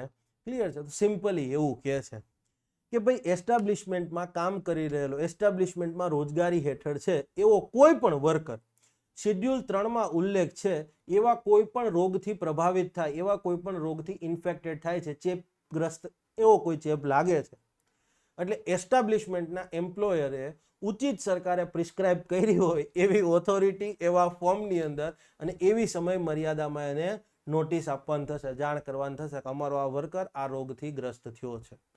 ક્લિયર છે. એટલે પછી આગળની કાર્યવાહી થઈ શકે. ક્લિયર છે. આ વાત થઈ સિમ્પલ જસ્ટ. પણ ક્વોલિફાઈડ મેડિકલ પ્રેક્ટિશનરનું શું છે? તો ક્વોલિફાઈડ મેડિકલ પ્રેક્ટિશનર જે છે એના કેસમાં એવું છે કે ક્વોલિફાઈડ મેડિકલ પ્રેક્ટિશનર ક્લિયર છે કોઈ વર્કરની તપાસ કરતો હોય, મેડિકલ એક્ઝામિનેશન કરતો હોય, અને હવે માનો કે આવો વર્કર કોઈ એસ્ટાબ્લિશમેન્ટમાં રોજગારી હેઠળ હોય અથવા તો ક્લિયર છે અગાઉ ભૂતકાળમાં આવી કોઈ એસ્ટાબ્લિશમેન્ટમાં રોજગારી હેઠળ રહ્યો છે. એસ્ટાબ્લિશમેન્ટમાં રોજગારી હેઠળ છે કે પછી ભૂતકાળમાં ક્યારેક રહ્યો હોય, ક્લિયર છે, એવા કોઈ પણ વર્કરને મેડિકલ પ્રેક્ટિશનર એટેન્ડ કરે, એની મેડિકલ તપાસ કરે, અને જો એને શ્યોર રીતે જણાય કે ભાઈ આ જે તે વર્કર છે એ શેડ્યુલ 3 માં ઉલ્લેખ કરેલા જે 29 રોગો છે એમાંથી કોઈ એક રોગથી પીડિત છે, અથવા તો એવું માનતું હોય કે હા ભાઈ આને કદાચ આવો રોગ થવાની ક્લિયર છે શક્યતા છે, એની એક આશંકા હોય, શ્યોર હોય કે પછી આશંકા હોય, એને કોઈ પણ પ્રકારનો વિલંબ કર્યા વગર વિધાઉટ એની ડિલે આ બાબતની જાણ ચીફ ઇન્સ્પેક્ટર કમ ફેસિલિટેટરને કરવી પડશે. ભૂલ ન કરતા. ચીફ ઇન્સ્પેક્ટર કમ ફેસિલિટેટરની ઓફિસને કરવી પડશે. આ શબ્દ બહુ એટલે બહુ સ્પષ્ટપણે થયો છે. એને ડાયરેક્ટ ચીફ ઇન્સ્પેક્ટરને જાણ કરવી જરૂર નથી, એની ઓફિસને જાણ કરી દેશે કે મેં આ વ્યક્તિને મેડિકલી એટેન્ડ કરેલો હતો, એ વ્યક્તિ આ જગ્યાએ રોજગારી હેઠળ હતો અને એને આ રોગ થયેલો છે, આ એનો ટેસ્ટ છે, અથવા તો એને આ રોગ થયા હોવાની હું એવું માની રહ્યો છું. તો પ્રિસ્ક્રાઇબ કરેલા ફોર્મમાં એવી સમય મર્યાદામાં આવી અને નોટિસ ચીફ ઇન્સ્પેક્ટર કમ ફેસિલિટેટરની ઓફિસને આપવાની થશે. ક્લિયર. અને માનો કે કોઈ ક્વોલિફાઈડ મેડિકલ પ્રેક્ટિશનર છે એ આવી જાણ કરવાનું ભૂલી જાય, નિષ્ફળ જાય, ક્લિયર છે, fails to comply with the requirement of subsection 2, clear છે, તો એને દંડ ચૂકવવાનો થશે. કેટલો? તો કે અપ ટુ 10,000, 10,000 સુધીનો એની ઉપર દંડ લાગુ થઈ શકે. ક્લિયર? ડ્યુટીઝ ઓફ એમ્પ્લોયર, એમ્પ્લોયરની ફરજો શું હશે? એમ્પ્લોયરની ફરજો તો જુઓ, એમ્પ્લોયની ફરજો તો કે ભાઈ take reasonable care for the health and safety of himself and other person who may be affected by his act or omission at workplace. કામના સ્થળે એ જે કોઈ પણ કામગીરી કરી રહ્યો છે અથવા એનાથી કોઈ ચૂક થાય તો બીજાને અસર આવી શકે, એ લોકોની પણ હેલ્થ એન્ડ સેફ્ટીનું ધ્યાન રાખવું પડશે અને પોતાની પણ હેલ્થ એન્ડ સેફ્ટીને સુનિશ્ચિત કરવા માટે એક કેર કરવી પડશે. ખુદનું ધ્યાન રાખો અને બીજાને નુકસાન ન જાય એ પ્રકારે કે વ્યાજબી રીતે તમે સંભાળ રાખશો. પછી તો કે એસ્ટાબ્લિશમેન્ટમાં હેલ્થ એન્ડ સેફ્ટીના જે સ્ટાન્ડર્ડ્સનું આપ્યા છે એનું પાલન કરવાનું રહેશે, કમ્પ્લાય વિથ. પછી તો કે એમ્પ્લોયરને આ કોડ હેઠળ જે એમ્પ્લોયરની ઉપર જવાબદારી, એમ્પ્લોયર પર જવાબદારી નાખવામાં આવી છે, ક્લિયર છે, તો એમ્પ્લોયરને એનું પાલન કરવાનું થાય, એમાં એને સહયોગ કરવાનો. માનો કે હેલ્થ એન્ડ સેફ્ટીની બાબત મેં ધ્યાનમાં રાખતા એમ્પ્લોયરને કીધું હોય કે ભાઈ તમારે એમ્પ્લોયને સીટ બેલ્ટ પહેરાવવાનો, એ તમારે સીટ બેલ્ટ નહીં, સેફ્ટી બેલ્ટ, એમ તમારે એમ્પ્લોયને સેફ્ટી બેલ્ટ પહેરાવવાનો, તમારે એમ્પ્લોયને હેલ્મેટ પહેરાવવાનું, તમારે એમ્પ્લોય જે છે એને માસ્ક પહેરાવવાનું, વોટ એવર. તો પછી એ એમ્પ્લોયરની જવાબદારી છે, તો એમ્પ્લોયર એ જવાબદારીનું પાલન કરી શકે માટેની સાથે થોડું કોઓપરેટ કરો. ભાઈ હેલ્મેટ પહેરી લ્યો, સેફ્ટી બેલ્ટ પહેરી લ્યો, માસ્ક લગાવી લ્યો, એ કે બરાબર છે. યસ.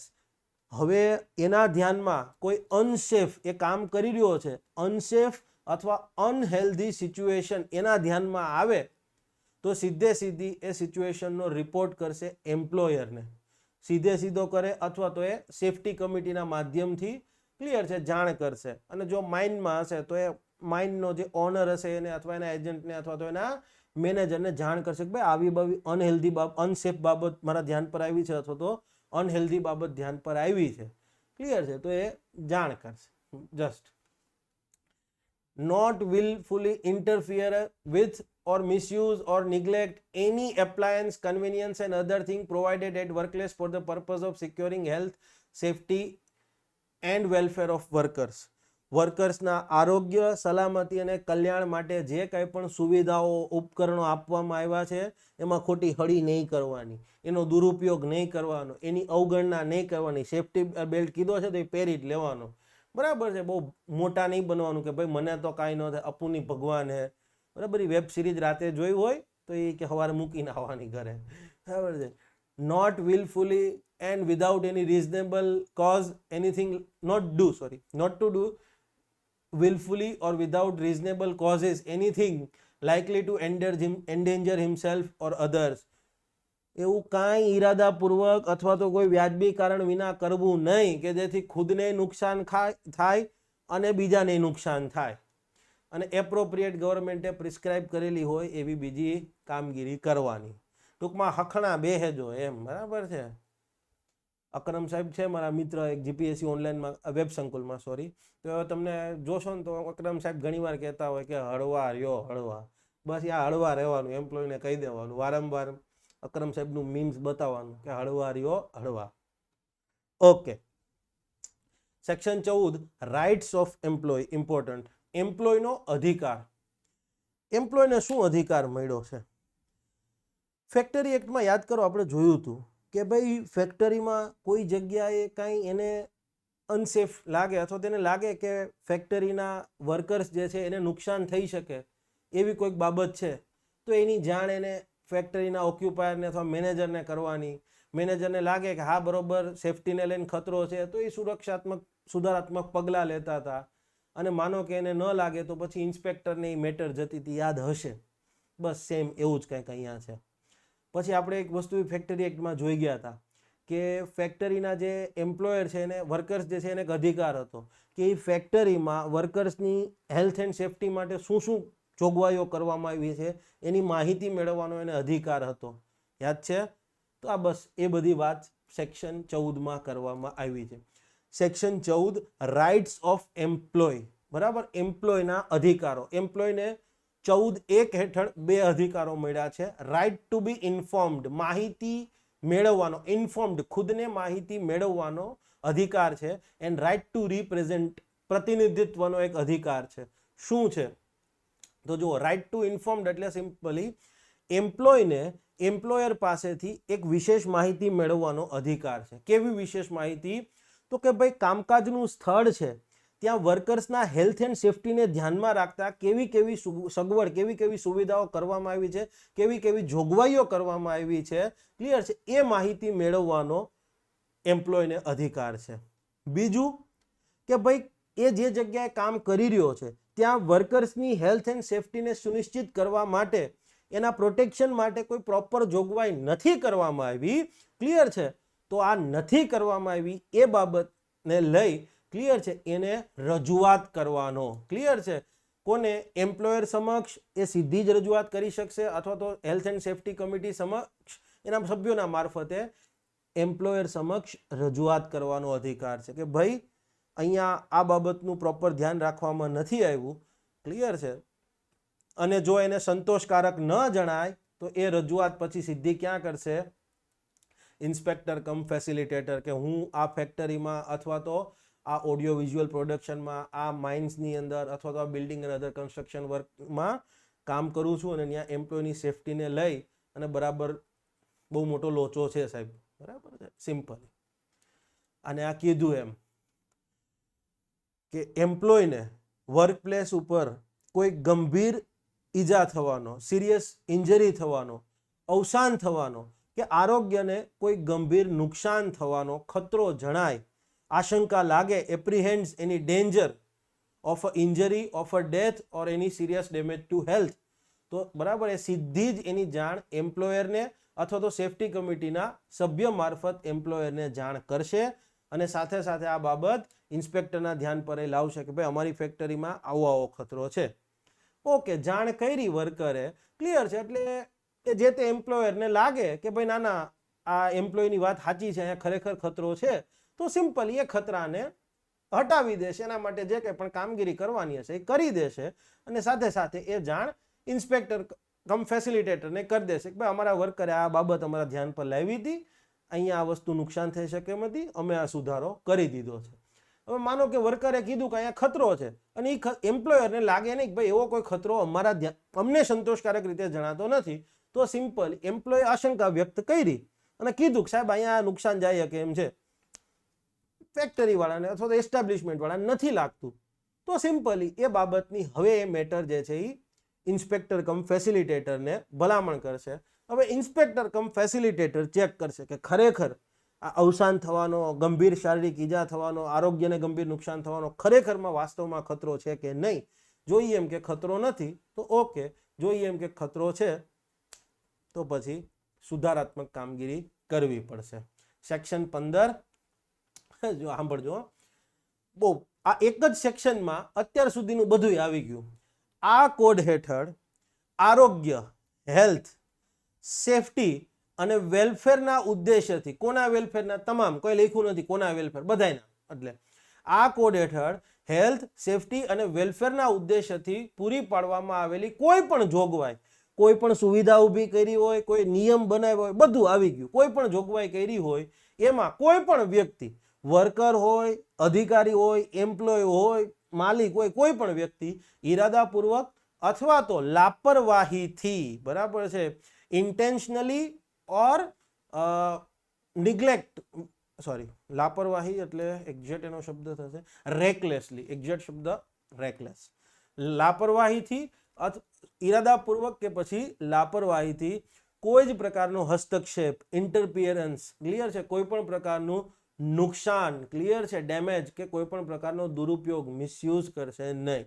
જનરલ જોગવાઈ કે ભાઈ તમે એસ્ટાબ્લિશમેન્ટમાં કામ કરો છો, એ એસ્ટાબ્લિશમેન્ટમાં હેલ્થ, સેફટી અને વેલફેર માટે કાંઈ પણ કરવામાં આવ્યું હોય, કોઈ નિયમ બનાવવામાં આવ્યા હશે, કોઈ સુવિધા ઊભી કરવામાં આવી હશે, કોઈ સગવડ ઊભી કરવામાં આવી હશે, ક્લિયર છે, તો એમાં ઈરાદાપૂર્વક કે પછી લાપરવાહીથી, રેકલેસલી કોઈ હસ્તક્ષેપ કરશો નહીં, નિયમનું પાલન કરજો જ ભાઈ, બરાબર, કે પછી કોઈ નુકસાન થાય કે દુરુપયોગ કરવાનો પ્રયત્ન નહીં કરવાનો. 15મું સિમ્પલ છે. ઓકે, હવે સાહેબ આના ક્વેશ્ચન કઈ રીતે પૂછાય તો એ તમારી સામે છે. આ સેક્શનો યાદ રાખવા પડશે, ક્લિયર છે, આ સેક્શન યાદ રાખવા પડશે જેટલા તમારી સામે છે ને એ. સેક્શન નંબર બધા યાદ નહીં રાખવાનું કહું. જો સૌથી મેઇન કે ભાઈ એમ્પ્લોયરની ફરજો કયા સેક્શન હેઠળ છે. ખાણના સંબંધમાં ખાણના માલિક, ખાણના એજન્ટ અથવા મેનેજરની ફરજો અને જવાબદારીઓ કયા સેક્શન હેઠળ છે. બરાબર છે. ડ્યુટી બરાબર, જે ડિઝાઇનર છે, મેન્યુફેક્ચર છે, ઇમ્પોર્ટર છે, સપ્લાયર છે, એની ફરજો કયા સેક્શન હેઠળ છે. Architect, project, engineers and designer છે, એમની ફરજો કયા સેક્શન હેઠળ છે. ઓકે. ફેક્ટરીમાં કોઈ અકસ્માત થાય, ક્લિયર છે, જાનલેવા અકસ્માત થાય તો નોટિસ આપવાની જોગવાઈ કયા સેક્શન હેઠળ છે. પ્રિસ્ક્રાઇબ કરેલો હોય એવો કોઈ જોખમી બનાવ બને તો નોટિસ આપવાની જોગવાઈ. કોઈ સર્ટેન ડિઝીઝ અથવા એમ કે શેડ્યુલ 3 હેઠળના ડિઝીઝ, સિમ્પલી આવું લખી નાખે, શેડ્યુલ 3 હેઠળના રોગ, તો હવે જાણ. ક્લિયર છે. એમ્પ્લોયની ફરજો અને એમ્પ્લોયના અધિકારો. એમ્પ્લોયની ફરજો અને એમ્પ્લોયના અધિકારો. એમ્પ્લોયના અધિકારો કદાચ પૂછાઈ શકે.